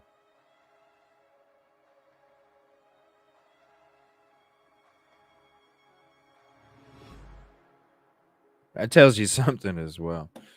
They don't know. Vinny, it's not obvious that they are keeping it locked up in secret. Court TV legal correspondent Chanley Painter joining us live from the crime scene in Moscow, Idaho. Chanley, great to see you tonight. Let's talk about the 911 call. That's where this whole investigation begins. So let's begin there tonight. What do we know about this call? Well, we just learned yesterday at that press conference, more people were in this home. Besides those two roommates we've heard about, the police have confirmed they were at the home, but there was a lot of confusion about who called 911 because they wouldn't say it was a roommate, but we learned it was from a roommate's phone that 911 was called, was placed, and the call came from this home inside the residence. And so we were able to glean from that police chief that more people were there. After the press conference, they sent another press release out to the media, attempting to clarify it some more. Here's what it said. In part, it said, on the morning of November 13th, their surviving roommates summoned friends to the residence because they believed one of the second floor victims had passed out and was not waking up. At 11:58 a.m., a 911 call requested aid for an unconscious person. And goes on to say that multiple people talked to the 911 dispatcher on that phone, which drew a lot more questions. Even though they tried to clarify, it became a little bit more confusing as to why those roommates would call friends before calling 911. Well, I actually sat down in an interview with the PIO of the Idaho State Police today, Aaron Snell, and this is what he said about that. Does it concern you that they called friends before calling 911? So, I think really we have to take a step back, right? And again, talking about going down a whole rabbit hole and not looking at the criteria, it initially came in as a medical call. So, okay, which bring it right here. Originally came in as a medical call. Hello. I don't know why people keep. Hey, CJ. I mean, you should see the post that somebody. I wasn't saying.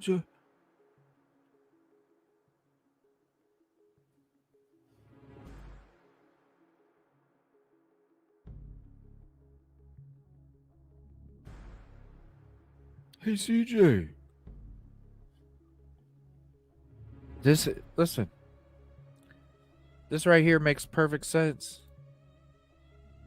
I might even play this shit when we're done with this video. This shit makes perfect fucking sense. Oh, there's no way, CJ. There's no way. Okay. Listen right here. Called in as a medical frickin' call, yo. Conscious person. and goes on to say that multiple people talked to the 911 dispatcher on that phone, which drew a lot more questions. Even though they tried to clarify, it became a little bit more confusing as to why those roommates would call friends before calling 911. Well, I actually said. And then you listen to his answer when it comes to, like, does it bother you? Here's the link to this video. This is why I want to go through this old shit. We're only a couple videos in, too. This is why I want to go through this old shit. Right, Yoli, a medical call.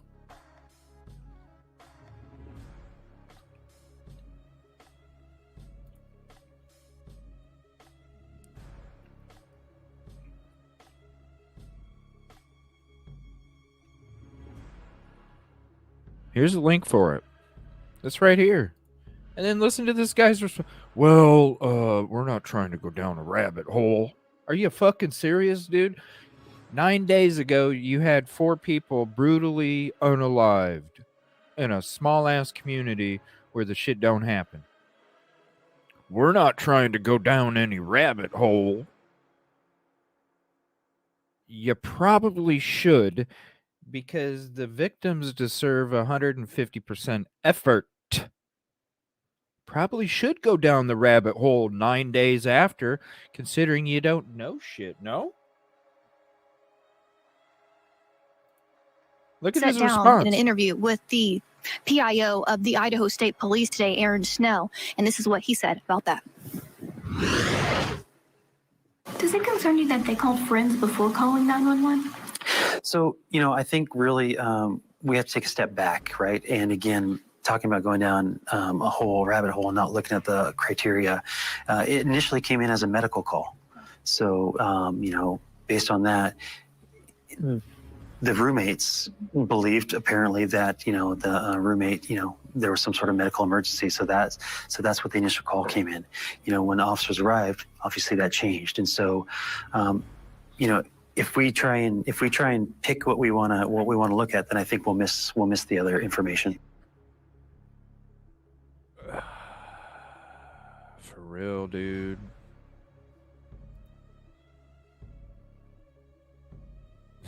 This is good stuff going through this old shit, man.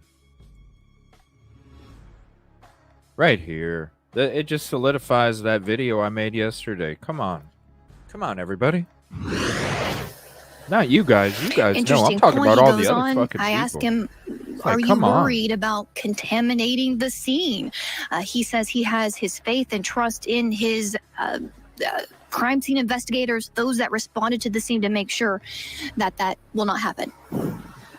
So let's try to paint the picture here and the timeline of this. It's still not 100% clear, and obviously that might be on purpose by them, but there's other people there when that call for medical assistance is made. Is it clear the circumstances under which the friends showed up?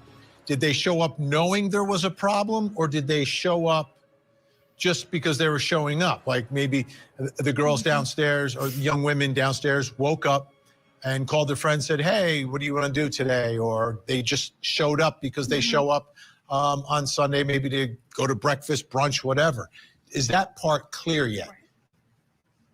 That part's not clear. And the only thing that we know is what they said in this press release, that they summoned friends because they believed one of the second floor victims had passed out. So it sounds like, based on this, that they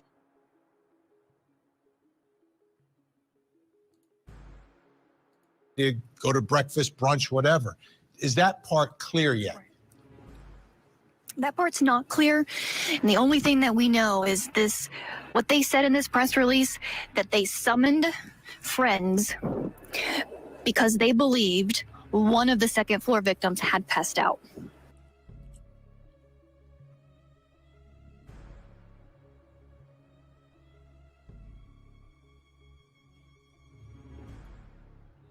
Yeah, Katrina.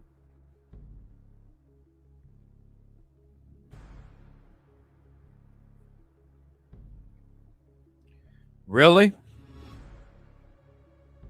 You're going to tell me that the audio at 11:12 was used in the PCA. But you're going to tell me that I'm supposed to believe that with the audio being used in the PCA, that the roommates think that somebody on the second floor was passed out?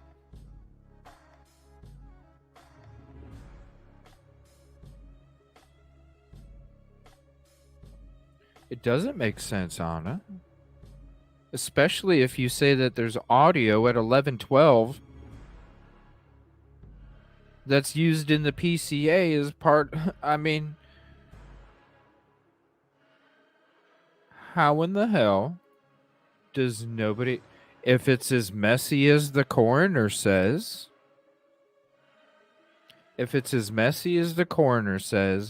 and there's frickin' audio from 11:12, how do the roommates not know? How do they not see it?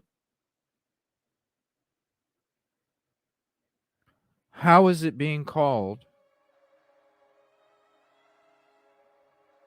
for somebody that's passed out? Makes no sense whatsoever. Nothing.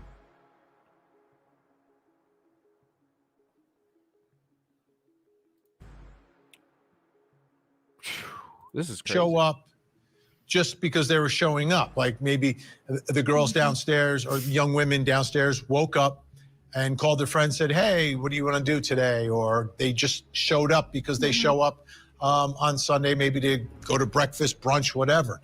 Is that part clear yet? That part's not clear.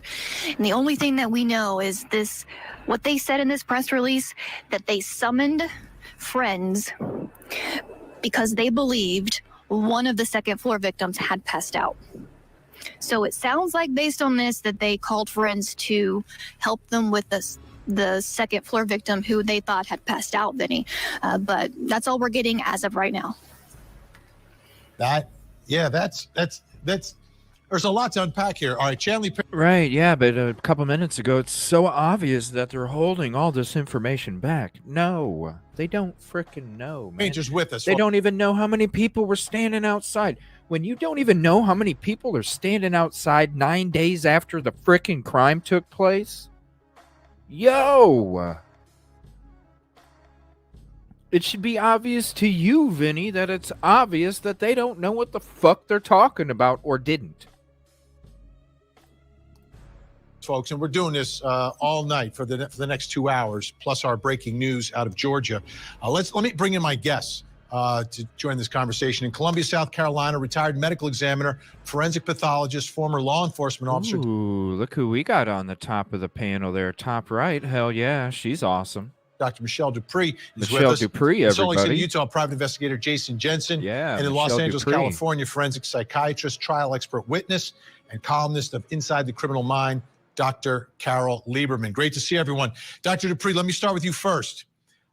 It seems that the friends, the roommates, didn't necessarily realize what was going on here, that maybe their roommate had been passed out, which in college, kind of common, but it takes me to a different place. Yeah, what do you think it could potentially look like? Vinny has more sense Is it than possible this. that it wouldn't be obvious someone was stabbed to death multiple love Vinny. times? Would Usually he the has blood more go in a sense than place this. where it wasn't so obvious that You someone don't like was in Dupree, distress Yoli? from being stabbed to death? Oh, very, very good questions, Vinny. And yes, I think that's it's a yes to both of those questions. Stabbing is very up close and personal. Sorry, I missed those questions there. Passed out, Vinny. Who's out of Georgia. Let me bring in my guests to join this conversation. In Columbia, South Carolina, retired medical examiner, forensic pathologist, former law enforcement officer, Dr. Michelle. Well, Lynn, when you look at the PCA, and you look, there's some other cases. It's almost like a copy and paste, Lynn. When you look at some of the other cases there, it's to a frickin' T. And the crazy thing is the prosecution offered up one of those cases as a response to the defense when they were asking, when it came to a supplemental request for discovery. I believe it was the 8th one, maybe the 7th. They were asking, and they came back with the response of another case. And then when you read that case as the response, when we went through me and Yoli read the documents, when you read through it, and I'll put the link to that video up in chat in a second. When you read through it, we did a read through of it. It's like copy and paste. Like they offered their own copy and paste. They offered their own, what do you call those? Cliff notes? Offered their own Cliff notes where they got their freaking homework from. Well, here you go. We just copy and paste names. I mean, it was so fucking similar. It's like, whoa. I'll share that with you guys too. That was a good read through. Michelle Dupree is with us. In Salt Lake City, Utah, private investigator Jason Jensen, and in Los Angeles, California, forensic psychiatrist, trial expert witness, and columnist of Inside the Criminal Mind, Dr. Carol Lieberman. Great to see everyone. Dr. Dupree, let me start with you first. It seems that the friends, the roommates, didn't necessarily realize what was going on here, that maybe their roommate had been passed out, which in college, kind of common, but it takes me to a different place. What do you think it could potentially look like? Is it possible that it wouldn't be obvious someone was stabbed to death multiple times? Would the blood go in a place where it wasn't so obvious that someone was in distress from being stabbed to death? Oh, very, very good questions, Vinny. And yes, I think that's it's a yes to both of those questions.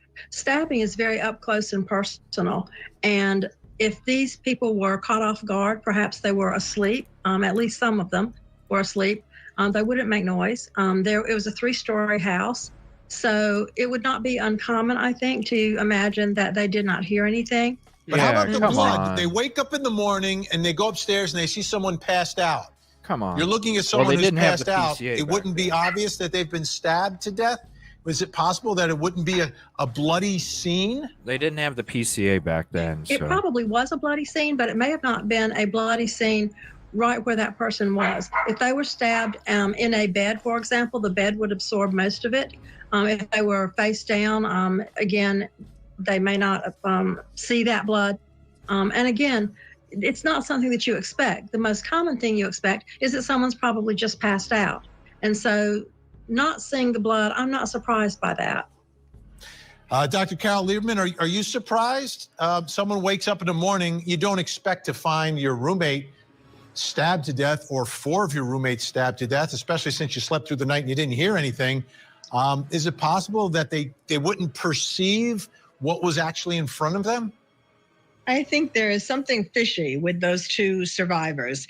First of all, they were apparently on the first floor, and the attacker or attackers went up to the second and third floor. And so, in other words, they would have had to have passed. You know this, Tiffany. Like, I used to do construction where I ran a development, all right? I ran a development back in the day when I first started out my management career. I was 19 years old, was in charge of a development. I'm telling you right now, they're built shitty. I'm just being honest with you. I was amazed. I was like, damn. When I saw like the insides of how houses are built, the process, because I was the one that had to keep everything on schedule. I was the one that had to have the different crews come in, talk to the different crews. You know, I managed the whole freaking development. All the different houses that were being worked on at the same time. I had to manage everything, okay? And I'm telling you right now, Tiffany is damn straight. Them walls, especially if something was renovated just a few years ago, them walls, they ain't. Hell, we've had people on the show that have literally been inside the property, and they've even said the walls were thin as shit. People that have actually been in the frickin' house. Walls are thin as shit. I'm sorry. This is before they had the PCA came out. This is before they knew that there was a recording at 11:12. Totally understand it. But after you know that a recording from 11:12 was used in the PCA that supposedly has sounds of the crime taking place, but you're going to tell me that the friends or roommates didn't hear nothing? You're out of your damn mind. You're out of your damn mind. And then to say that no fucking wonder they're passed out because you probably heard what the hell was going on. I doubt anything is fucking happening when you're going out there hours later. Because if there was any hope for any single one of them to be saved, it would have been right then, soon after, something. If there was any hope, hours later, no, I'm sorry.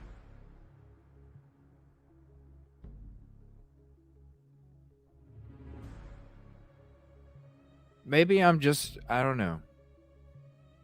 Maybe I'm just too loyal of a fucking friend, because if that shit was going on in my position, I'm sorry.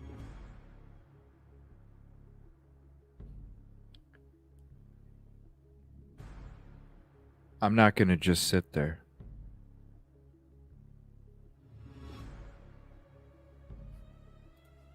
A bloody scene right where that person was. If they were stabbed in a bed, for example, the bed would absorb most of it. If they were face down, again, they may not see that blood. And again, great point, it's not something that you expect. Great the most point. common thing you expect is that someone's probably just passed out. And so not seeing the blood, I'm not surprised by that. Dr. Carol Lieberman, are you surprised?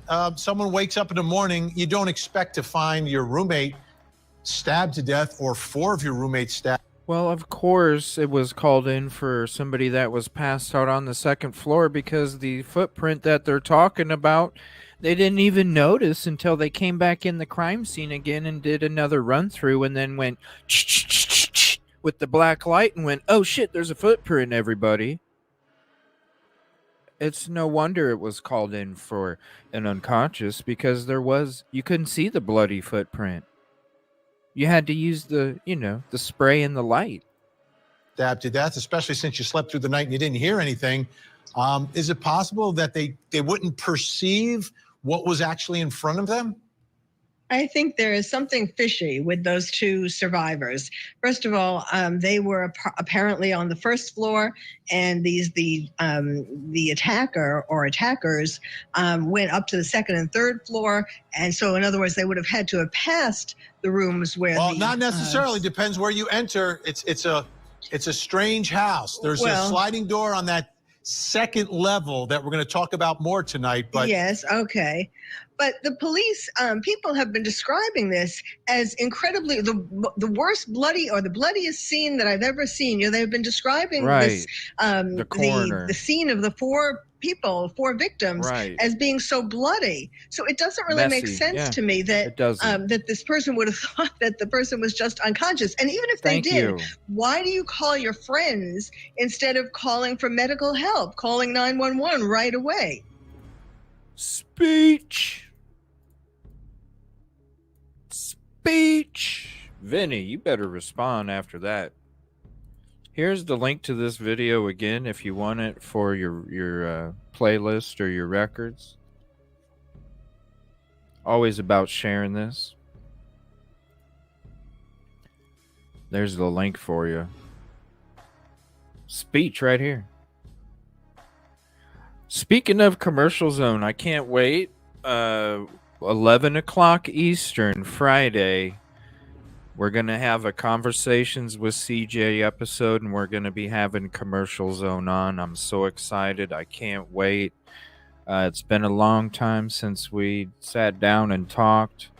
Loved the conversation last time. I can't wait to do it again, and I'm looking forward to it. Like I said, Friday, 11 a.m. Eastern. I'll be on for a couple hours in the morning with some true crime on Friday. 11 a.m. Eastern. Commercial Zone Conversations with CJ episode. I can't wait. I'm so excited for it.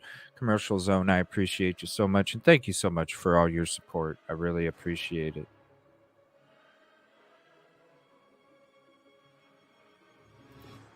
Something. They didn't see it on the first go round.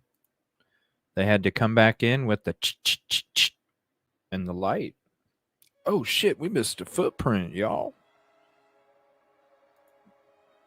Nice Commercial Zone. I can't wait. I'm so excited. So excited. Thank you. Thank you for your support, for real. Yeah, please hit the like if you haven't yet. It's the free way to help out. What this lady's saying, you don't need to play no more. Shit, right here.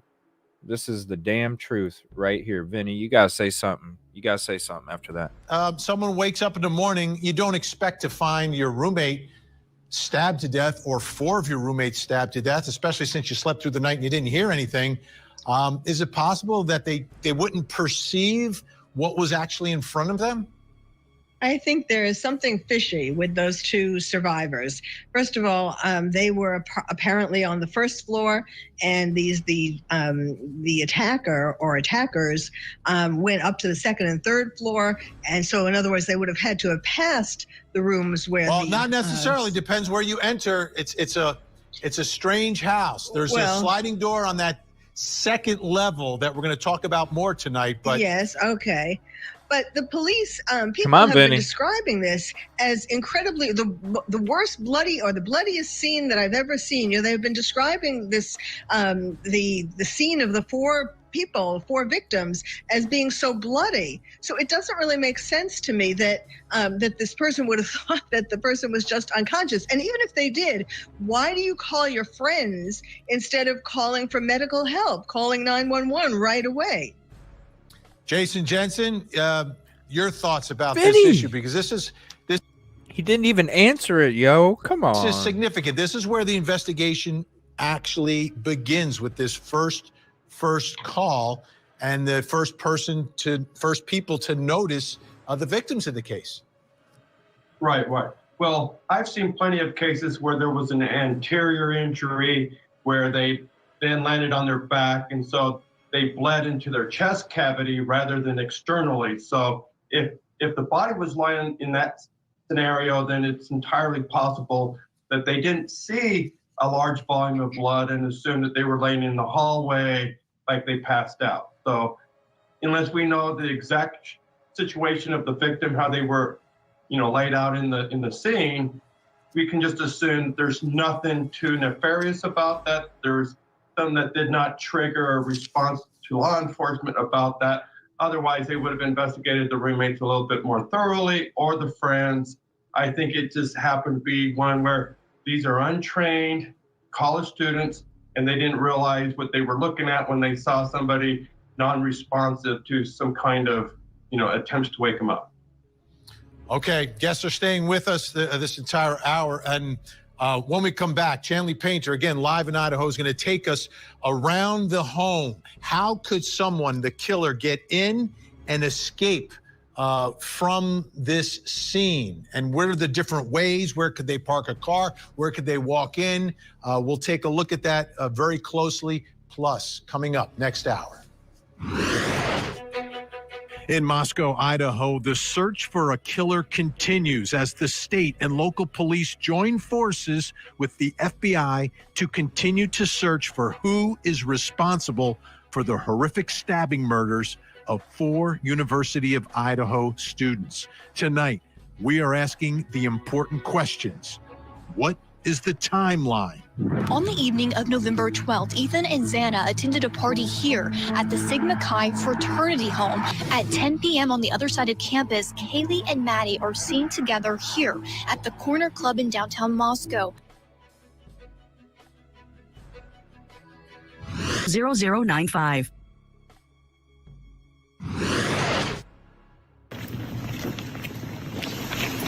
Hello. Anything How are you? Anything you could update? Why'd you block off more of the road, by the way? Just looking at a little more area, thoroughness.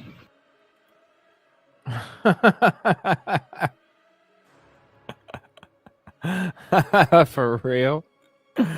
Hold on a minute. Hold on a minute. What's up, D. Smith? Everybody hopping in. Thank you. Appreciate you, composer.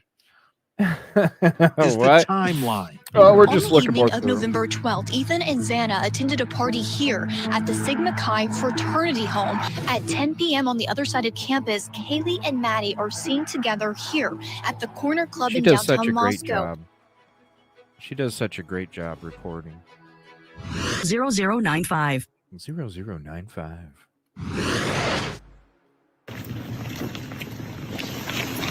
Hello. Anything How are you? Anything you could update? Why'd you block off more of the road, by the way? He's like, huh? How do I answer this? I'm telling y'all, I need a flannel. I need a flannel. In a cowboy hat. Just looking at a little more area, thoroughness. Hat. There's a look at some of the investigators at the scene of the murder of the 4 college students in Moscow, Idaho. Still with us at the scene, Court TV legal correspondent Shanley Painter, who has been there on the ground speaking to everyone who will talk. Shanley, what's new? What sort of information? I will chase them down the road. Exactly. What sort of information did you find out today?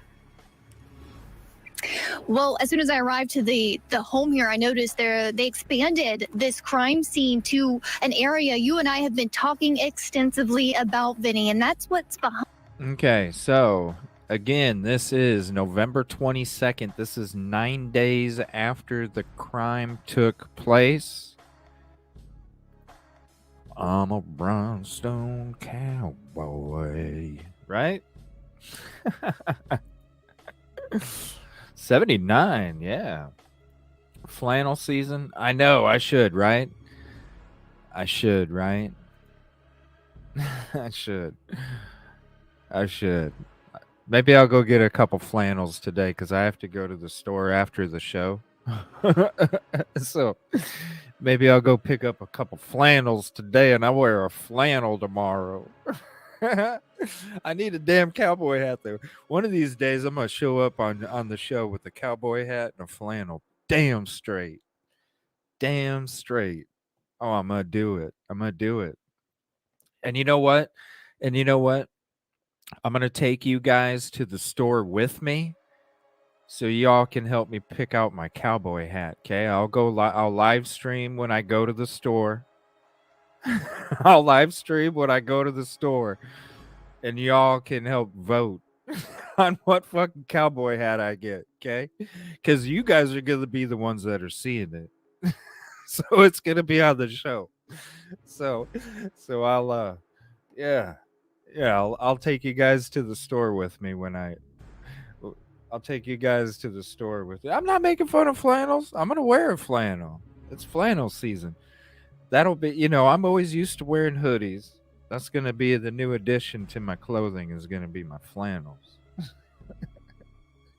There you go. Especially when I rock out on my guitar game with you guys on my streams because I got a new game now. And I got my cord yesterday where I can live stream my guitar shit. So fuck yeah, I'll probably look like a grunger, huh? With a flannel and an electric guitar jamming out to some Nirvana or something, huh? Some In Bloom or some Stone Temple Pilots. Yeah, there you go. I'm gonna do that. I'm gonna go pick out my own flannels. All right, I'll pick out my own flannels, but when I go get a cowboy hat, I'll take you guys with me, and you guys can help me pick it out, okay? Promise. Because you guys are going to be the ones looking at it, not me. I'm just going to be wearing it for the show, and when I go to Moscow, that's it. Behind this home, this 3-level home, there's a parking lot adjacent to an apartment building that you could pull up and park, and you can see directly to the back of his house. Well, they expanded that crime scene. Hey, you guys don't be getting crazy like it's a late night show. All right, it's too early for that. It's too early for y'all to open up the can in the morning. You got to wait for the night shows for that. Tape right there to block off that portion of this back parking lot. And they spent a lot of the day, the investigators, that team that you just saw on my cell phone video, exploring this parking lot area, the grassy area, and the hill that leads down into the backyard and towards that a sliding door into the home. They would actually kind of shuffle with their feet through the grass. They would kneel down and just stare in the direction of the home. They would point in the direction of the home. And at one point they were seen walking and then running up and down the hill, like what path would be easier access. It was really interesting to see. And I, of course, asked, then they said they were just trying to broaden the scene. I also asked the Idaho State Police Communications Director, Aaron Snell, about it. He said that they're just trying to look at things from a different perspective and see if what they find in that area matches or confirms what they already sort of know, but tight-lipped as far as if they found anything or if they just wanted to keep us a little bit out of their way, Vinny. Well, let's do this. If you can, because I know they definitely want you're to out keep there you out all of the day way. long and you're looking at this thing from all different angles.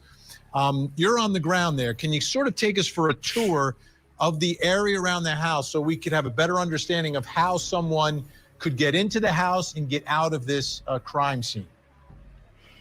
Absolutely. Well, of course, it's dark now, as you can see, but earlier today we took some key video around the home. We're going to start with what's to my immediate right. There's a 2-building apartment complex, and it's just steps, a couple steps from this home.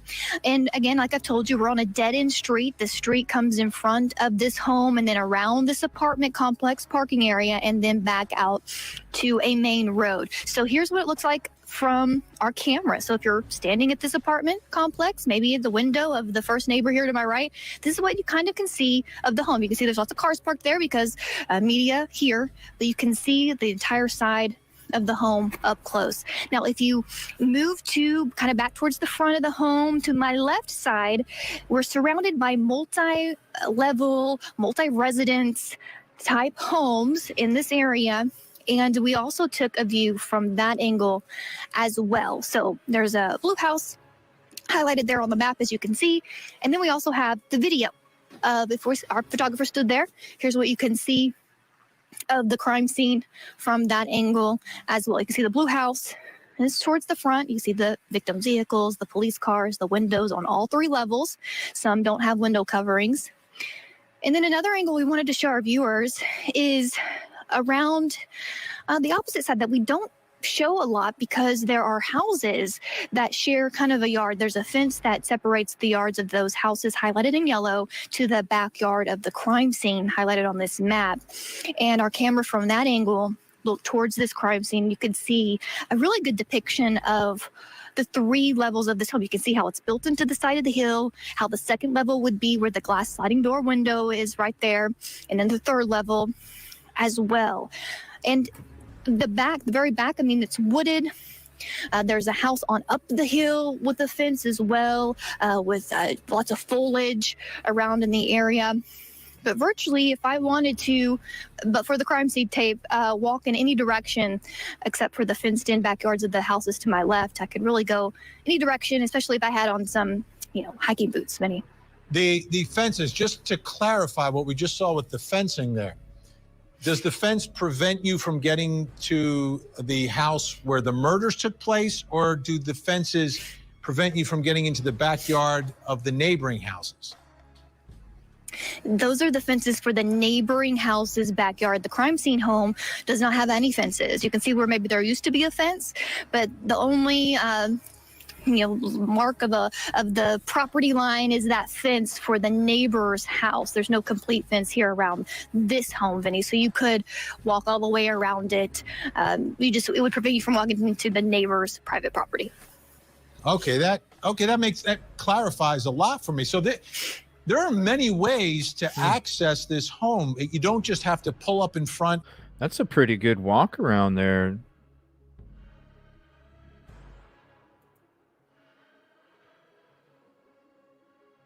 Blue house is towards the front. You see the victim's vehicles, the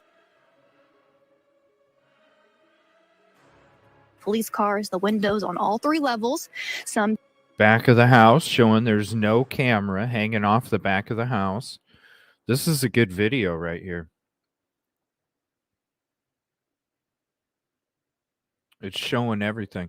Yeah, there's no cameras anywhere on the back of that property. don't have window Period. coverings. And then another angle we wanted to show our viewers is around the opposite side that we don't show a lot because there are houses that share kind of a yard. There's a fence that separates the yards of those houses highlighted in yellow to the backyard of the crime scene highlighted on this map. And our camera from that angle looked towards this crime scene. You could see a really good depiction of the 3 levels of this home. You can see how it's built into the side of the hill, how the second level would be where the glass sliding door window is right there, and then the 3rd level as well. And the very back, I mean, it's wooded.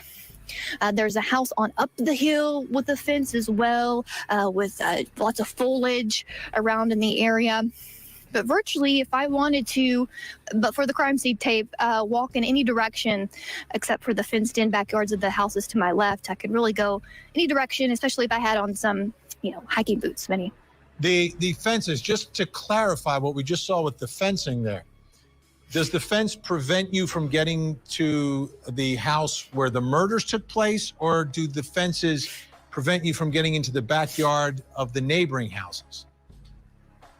Those are the fences for the neighboring house's backyard. The crime scene home does not have any fences. You can see where maybe there used to be a fence, but the only mark of the property line is that fence for the neighbor's house. There's no complete fence here around this home, Vinny, so you could walk all the way around it. It would prevent you from walking into the neighbor's private property. Okay, that clarifies a lot for me. So there are many ways to access this home. You don't just have to pull up in front and go in the front door. You could be parking at a neighbor. You could park behind it. You could park at the apartment complex next door. You could live in the apartment complex next door and easily make your way onto the property, onto that concrete slab. And if the sliding doors are open, you can go right into the apartment on the 2nd floor. You certainly can, Vinny, and I asked both the investigators here on the scene today because they were sort of charting out a path. Almost, I asked, have you determined a point of entry, how this person entered the home? And they told me no, they don't know how the person entered the home. And later I confirmed that with Mr. Snell. Let's take a listen. You had previously reported no forced entry was noted in the home, the front door left open. Was the glass sliding door unlocked by chance? What I can say is that it doesn't appear that there was any forced entry into this home on the night of the incident. So it could have been unlocked. Potentially. It could have been unlocked, Vinny. That's why no forced entry, and that's maybe why they've really been focusing on the back of this house.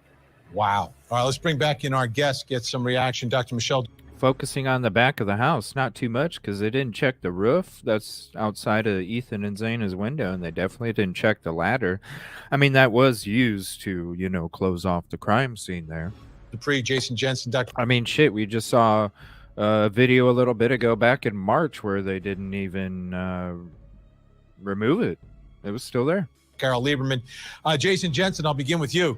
It seems like from what Chanley just showed us, there are many different places you could park or many different places you could come from and get into that house. If that sliding door is open, you don't even have to go to the front of the house where the front door is. Right. In fact, if it was a neighbor, which oftentimes these cases are a neighbor, like a stalker, they could have walked all the way down, for a mile or more to get there if they knew where they were going, if they knew what the routine of these occupants were. So they could easily. I have a question for all the ladies out there, real quick.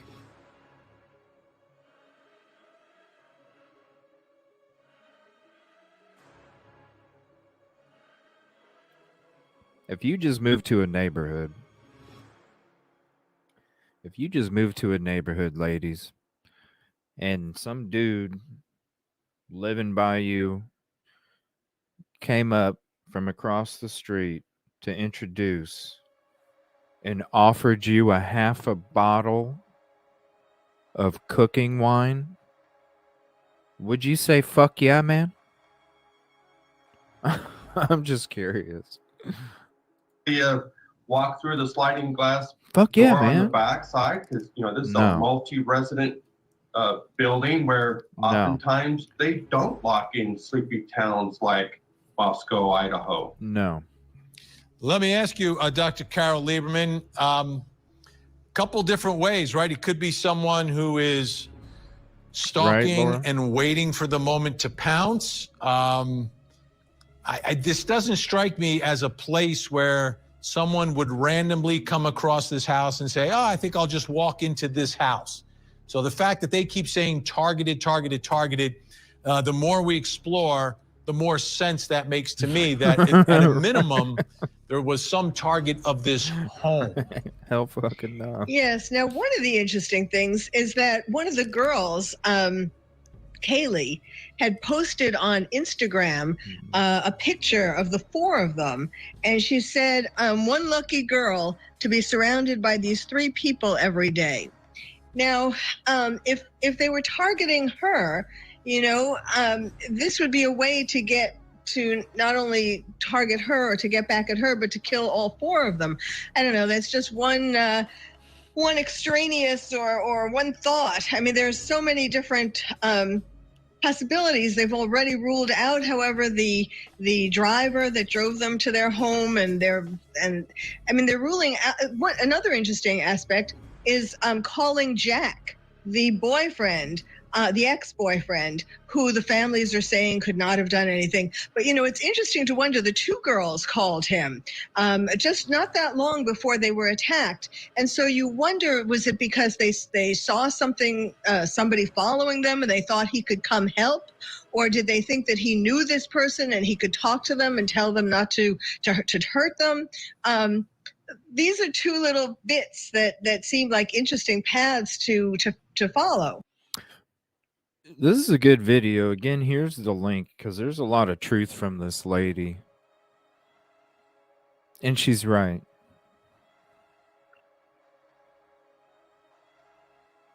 That's why I think, I'm sorry, these phone calls that took place shortly before 3, I'm sorry. I feel like they have something to do with this shit.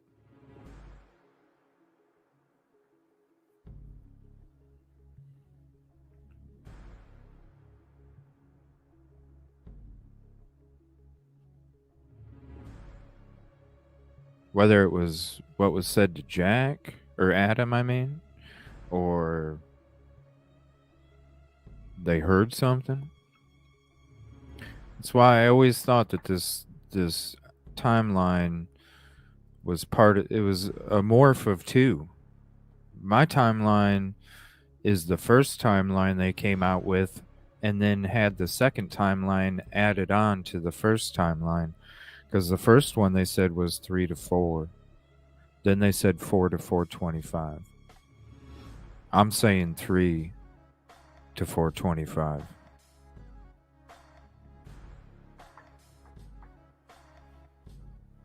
I'm saying that. For sure, Crystal.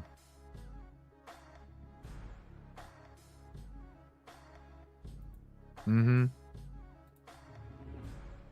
It just doesn't seem right. Even from the initial, If you go to yesterday's show and you watch the beginning when we start watching the videos, you'll see what I mean. Like, it's all about this unconscious stuff. We played a couple videos. In those videos, you see how the people, the reporters, the community, the reporter that is talking to the community, sitting there saying, nobody, this is all way too odd. None of it makes sense. We're not hearing nothing. None of it makes sense. The dude's like, it reminds me of a case from a few years ago, but it wasn't like it wasn't like this. Like, if you missed that, definitely check out the beginning of the show yesterday and you'll see what I'm talking about. The couple news clips, I get right into it. Local news. There's 2 videos that we went into. I was showing a tweet first, and then we played the 2 videos, and then I kind of explained why I was playing it all. And the DD is not even on the list of Moscow PD's King Road homicides of people not to be involved. DD's not on there. So.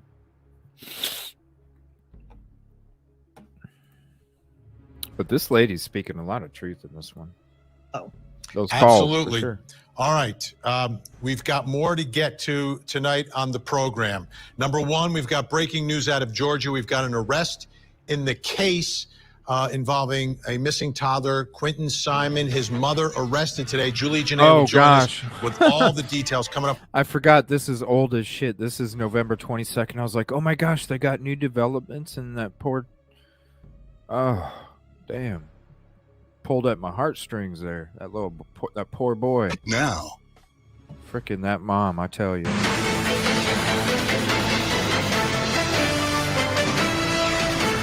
There were stab wounds on the hands of at least one of the students that make it appear that it would be defensive wounds.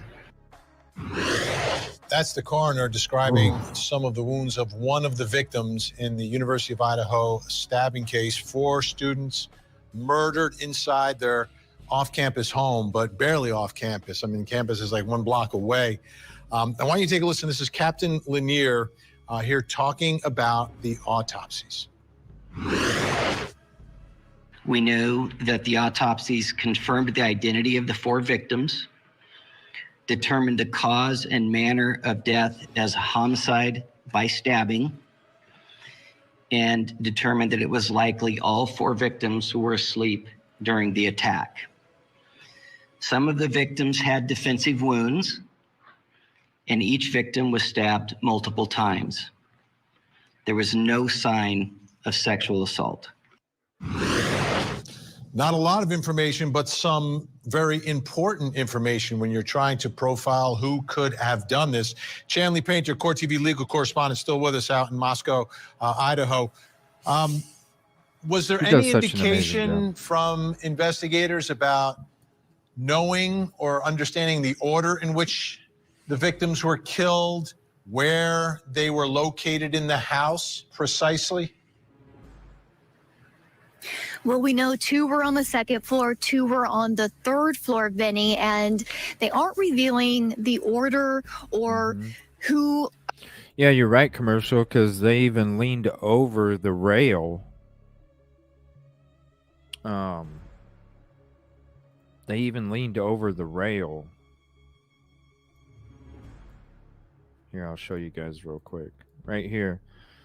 So this would almost be kind of like the direction, probably like right here. So if you're focusing on this little part, that's kind of what would be in the window. And you could definitely see, you saw somebody walk around. It was a lady, because you could read the words on the back of her jacket. And somebody walked around and stood in front of the stairs, and somebody leaned over the stairs and actually was looking down. Yeah. And we actually went through that video recently, and it's going to be another video that it's part of this fresh notes, old notes thing. So trust me, when we go into it, yes. And if you have the video, we can go into it ASAP. There is no order. So if you have it, like I said, I got like 200 saved for this series. So if you do have it, we can go right to it. If you want to send me the link, we could. It is suspicious as hell, especially when they're looking down, because they were also looking down. They were also looking down at the floor right here. They were looking down at the floor right there. There was people taking pictures right here. A guy was standing here outside the doorway. Then you see a lady kind of back step over in front of the steps, and then she comes around and stands in the freaking doorway. You can see all that from the News Nation videos. It was nuts. Or which of the four may have had defensive wounds. I tried to, again, follow up with the interview I had with the PIO of the Idaho State Police. He would not say. He said they're not revealing that information. He just said there was evidence from the coroner and the autopsy of defensive type of wounds. But, you know, I told you also the house behind me, when we were here Friday night, you remember seeing flashes in certain rooms, Vinny, on the second floor. It seems to be like there are two different rooms, well, the second floor where victims were located, and maybe one on the middle third floor window for that. So I am assuming that the Kaylee and Maddie were on the second floor, and Ethan and Xana were on the third floor. But that's just me based on what I've been observing here. They won't officially say. Yeah, again, this is 9 days after the crime. They're not even telling anybody on court TV anything. Then that would make some sense if Ethan and Xana are a couple and the other two have their own rooms. I want to bring Dr. Michelle Dupree back in, retired medical examiner. A couple of questions about what we've learned about all this. How can you tell if they were asleep when they were murdered? Is there any sort of medical way you would be able to determine that through autopsy? There's really not a way to tell medically whether they were asleep or not. The best way is to surmise that from the injuries themselves. The person who had, or persons who had defensive wounds obviously would have been awake. If there were no defensive wounds, then it would be reasonable to suspect that they were asleep. Now, what do we... And this is tough. I know this is difficult information, but I think it's important because it's to understand how this could happen. You're asleep, you get... Yeah, we all thought she was on the first floor, and then all of a sudden when the PCA came out, it was like, what? She was on the second? How in the hell did they not hear something, right? Yeah, I remember. Stabbed. Is someone going to make noise? Are they going to feel pain? And again... Made you ask the question even more. Statements How? are that each How? victim was stabbed multiple times. And that's an excellent question. At first, a stab wound will determine that. If the stab wound is in an essential location, directly in the heart, perhaps even in the lungs or in the neck, then that person may not make very much of a sound. The subsequent wounds then, of course, would not make any sounds. If they were stabbed in the arm or the leg first, then yes, you would expect them to make a sound and even to fight back. And in terms of pain, is there any way to ascertain? And, you know, I'm sitting here hoping that if you're in your sleep that you're not going to feel that, but I don't know if that's true. Speaking of Commercial Zone, that is the body cam that we're going into tonight. You saw the thumbnail, right? Oh, yeah. Are you coming back tonight, Commercial Zone? Are you coming back tonight? We'll be going into that body.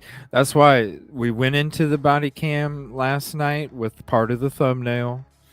And we're going into that body cam tonight because it's the other part of the thumbnail. Oh, yeah, I'm excited. We're going to be watching that. And that's when, you know, that's when the, look, there's a reason I put the ID in Idaho on that side of the thumbnail, everybody.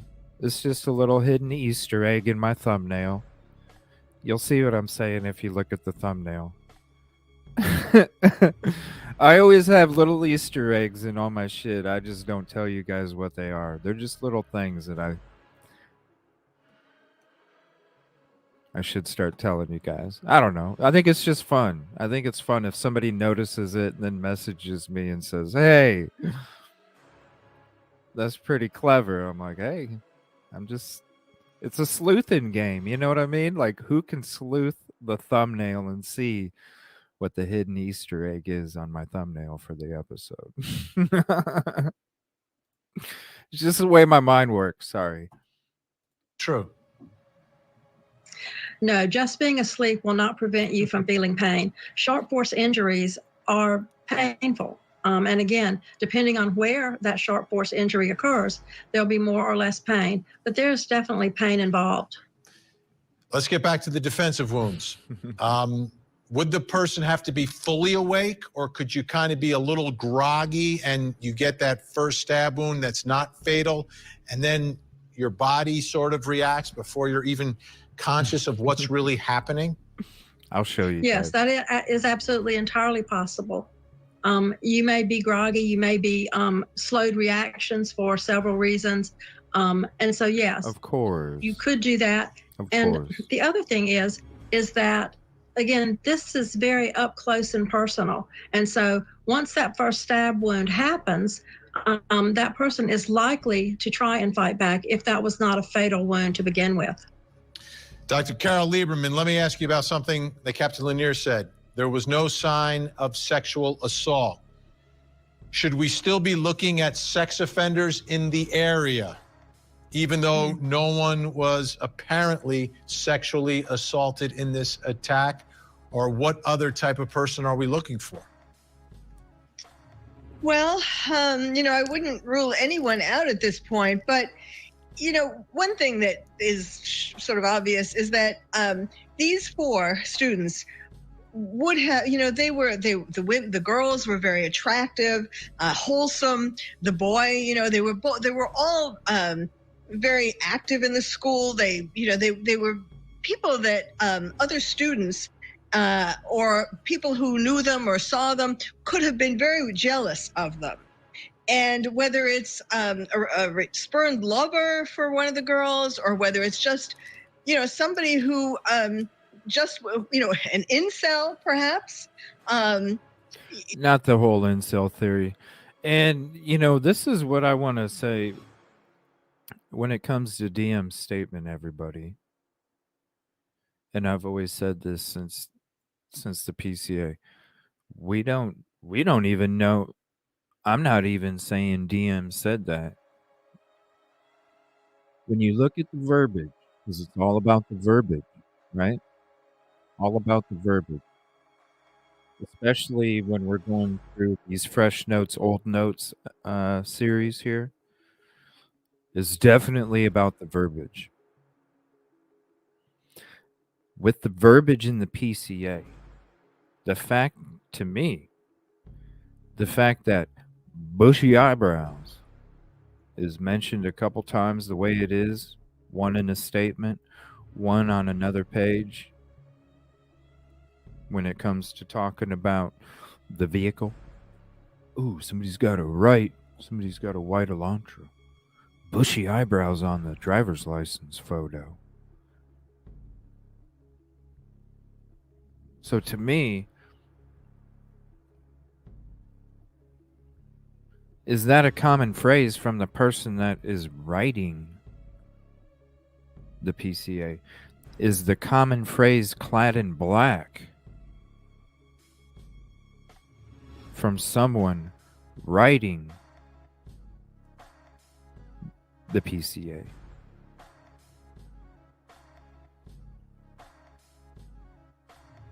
So when it comes to DM's statement, is it the first one? We don't know. Is it one that took place over the phone? We don't know. Is it a statement that was later on, or was it a statement right away? And somebody said, how tall were they? I don't know. Were they about the same height? Yeah. Okay, so you think they were the same height as you? Yeah, I think so. Okay. How tall are you? DM states person such and such and such and such. Okay, so when it comes to the facial features, what did you see? I don't know. They're just wearing a mask. All I could see was their eyes. Could you tell what color of eyes they had? No, not really. All I could see is the reflection from the good vibe light sign in the living room as they were walking into the doorway. Oh, okay. Do you know what kind of shape of eyes they had? No, not really. Like I said, it was kind of dark. All I could see was the light coming through from the good vibe light sign onto their face. What kind of eyebrows did they have? I don't know. Did they have was it a unibrow? No. Were they skinny eyebrows? No, I don't think so. What about normal? I mean, I guess. Okay, well, what other kind? We can't have normal eyebrows for a description. There's got to be something else. There's got to be some. Did they have bushy eyebrows? I suppose so.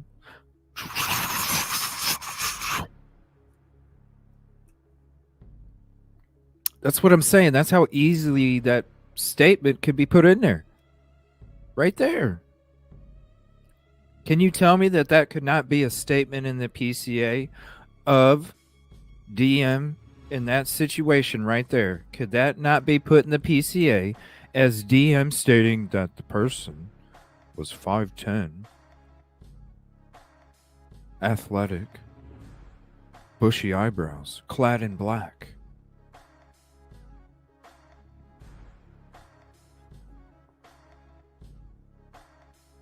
Because if you're going to tell me that they didn't call 911 for 8 hours. Think about this. If you're going to say that they didn't call 911 for 8 hours, that means they ain't trying to talk to nobody that has that kind of authority.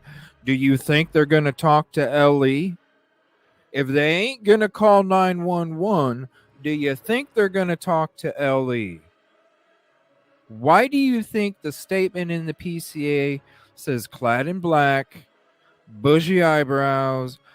Because she probably wasn't talking, y'all. That's why I've said since then, it could be suggestive statements.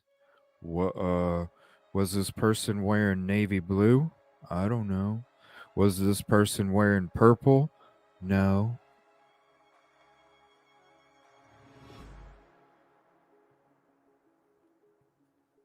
It's that easy.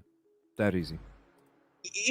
I don't think, I mean, it's good to know that there wasn't any sexual assault. That's when the parents and families can at least be comforted by that. Commercial But I zone. don't think that necessarily rules somebody out, other than that it was for a different motive than to sexually assault them. All right, Jason Jensen, I want you to take a look at what I'm putting on the screen right now. This is from the Idaho Statesman report from November 20th. Scott Jute, general manager of Moscow Building Supply, told the Idaho Statesman that police have visited the store more than once to ask whether the retailer sold anyone K-Bar brand knives, which are also known as K-Bar knives. They were specifically asking whether or not we carry K-Bar style knives, which we do not. Jut said in an interview, if we did, we could have reviewed surveillance footage, but it wasn't something I could help them with. Jason Jensen, I think we have a picture of the type of knife that was being asked about. Do you know anything about these types of knives and who would have them, who would carry them, who would normally use a knife like this? Right, and yeah, well, it's oftentimes that kind of Kaffendafer's knife narrative. would be popular to survivalists, ex-military. The reason why is that they are an ideal knife for self-defense or even to take an offense, because they have the protective guard there that prevents your hand from sliding down onto the blade. So that would be one of the signs that they would look for. If this was like a kitchen knife or something, they would look to see if the attacker cut himself. But if there's no blood from the assailant, they can safely assume it's going to be this type of a combat knife, because they're designed in a way to prevent that self-injury in the course of using it for some kind of, force, in this case, to murder somebody. Dr. Dupree, we only have a couple seconds here, though, but is there anything from the autopsy that would have investigators looking for a particular type of knife? Yes, you can look at the wound itself and tell whether it's a serrated knife or a straight edge knife. And in this case, it seems like it would be a straight edge knife. All right. Guests are staying with us. When we come back, some disturbing reports everyone's talking about. A case involving. This is from the Daily Mail. Take a look, folks. Meanwhile, local sleuths on Facebook have connected the killings to the story of a man who found. All right, we're not. Yeah, we're done there. We're done there. Shit, that's something we're not even gonna go into. Yeah, I mean it is sketchy, right? It is sketchy, but that's something we're not gonna go into. Give me 1 second. I'm gonna see if there's anything else I'm gonna play on this one. If not, I'm gonna take a break, get a little bit of relax and rest, get a little nap after I run my errands, and then I'm gonna be back on tonight. Let me double check my folder real quick here. I want to make sure I don't miss anything in this episode. This is gonna be a series, I'm telling you right now. We're 2 episodes in. And we're like maybe 15 videos in. Let me see here.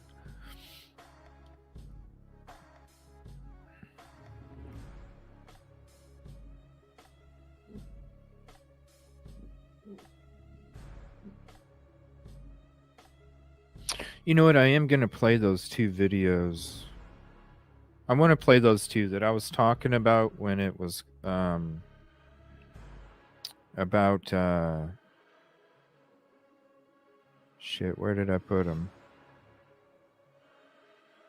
There they are. These 2 videos that I was talking about when it came to like how nobody was saying nothing, and when it came to the more of the unconscious talk. These are the 2 videos I played yesterday morning, and then I'm going to go ahead and end the show, and I will be back on tonight. Here, by the way, before I start playing this one, here is the link for tonight's show, and there's that little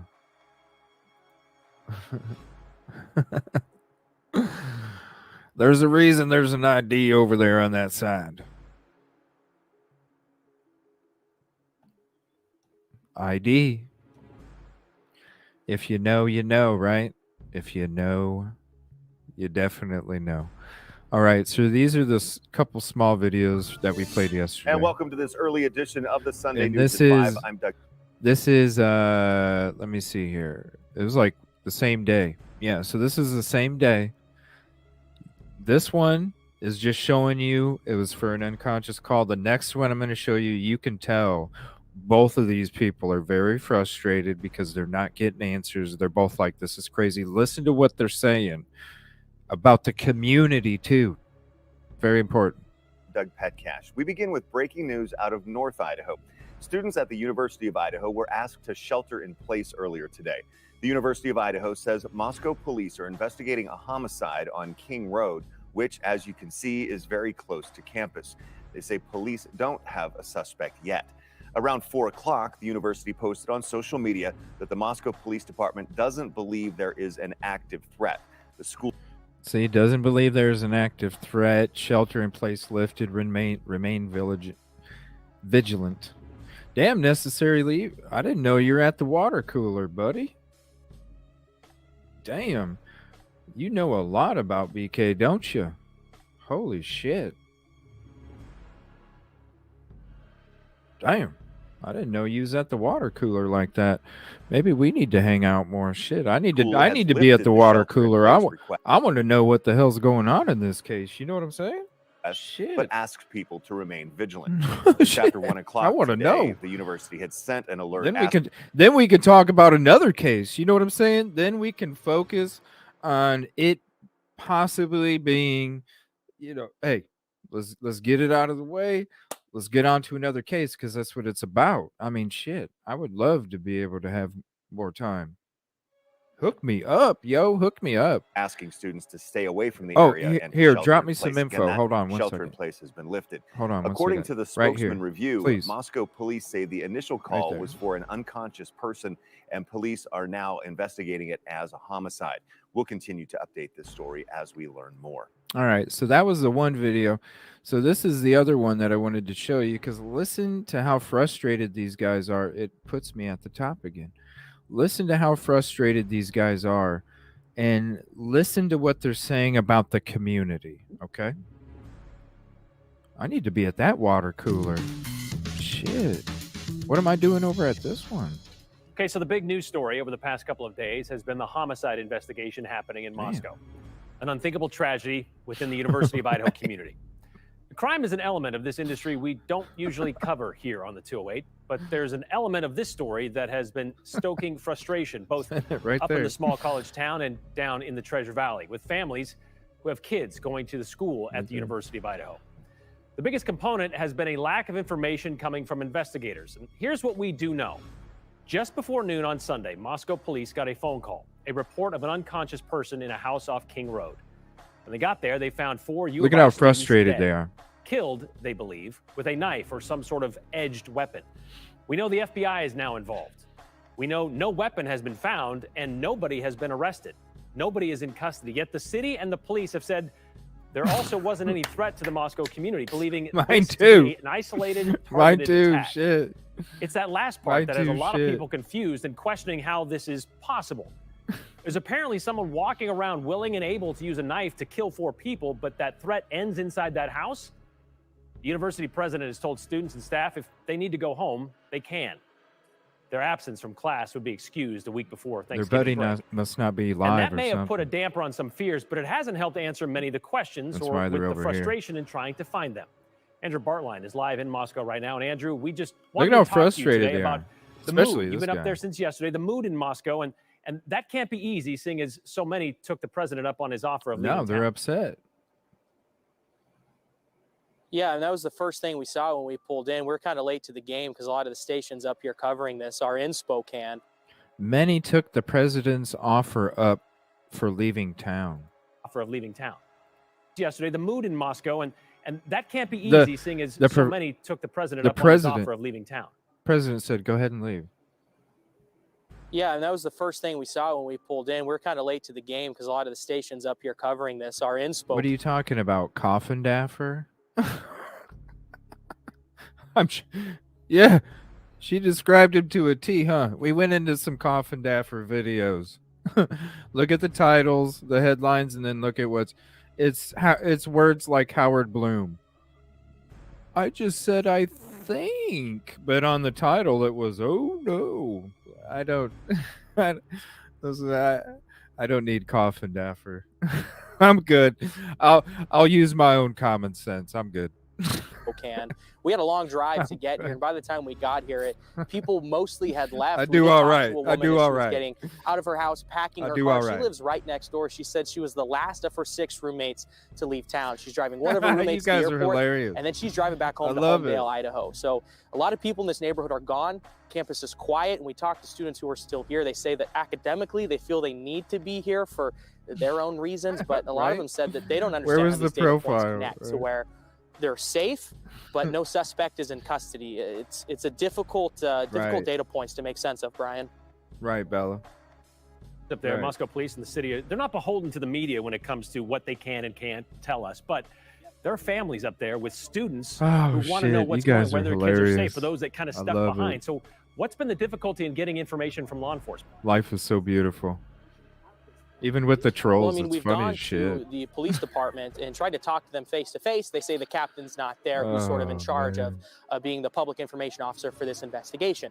So we come to the scene and ask the people on scene, is the captain here? They say the captain's not here.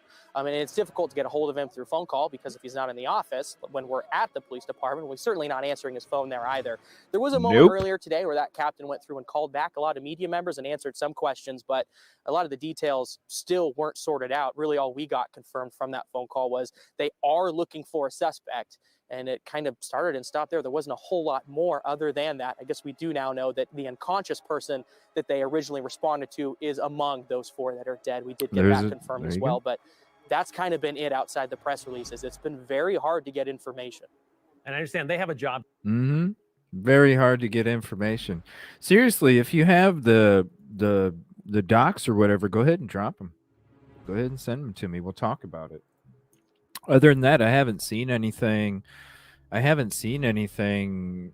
You know, any kind of reports. I haven't seen any kind of profiles. I haven't seen anything. So please, if you have the information, I'd love to entertain it, because I am about exploring all thoughts, theories, and opinions, as long as there's proof to back it up. You know what I'm saying?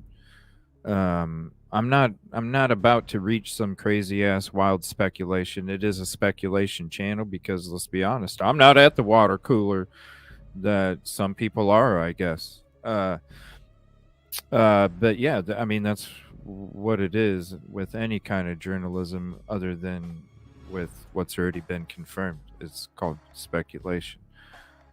But I, you know, definitely interested. Whoa, who even said those words? I guess maybe. Wow. Why would you even say those words, Annie? Damn, I'm just sitting here telling you, like, if you got some stuff, go ahead and drop it. You know what I mean? That I'm about exploring all thoughts, theories, and opinions. Damn, man.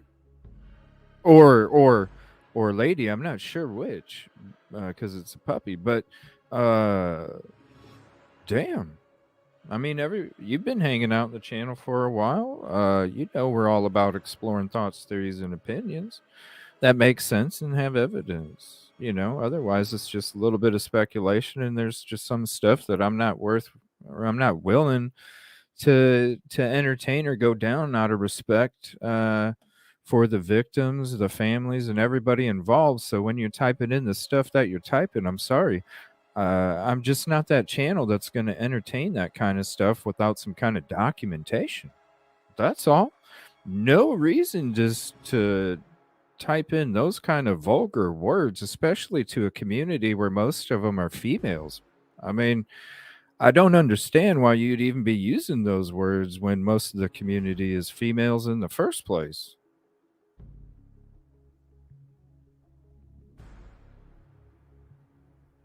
But damn, if you get to that point off of the conversation that took place, I'm sorry. Maybe there is some imbalance. I don't know.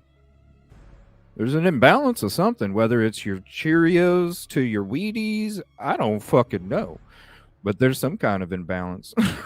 So, like I said, if you got some documentation, go ahead and drop it in any of those. I appreciate it. Otherwise, thank you everybody for hanging out today. I appreciate you so much. I'm going to be taking a small break. We'll be back on tonight. We'll be going into the body cam deep dive, and tomorrow we'll be having another episode of Fresh Notes, Old Notes, Part 3. We'll be doing it. Thank you so much, everybody. Appreciate you. What a great show. Great chat. Great community. Great points. Great thoughts. Great theories. Great opinions. Thank you so much. Appreciate you. We'll see you later tonight. Thank you, everybody.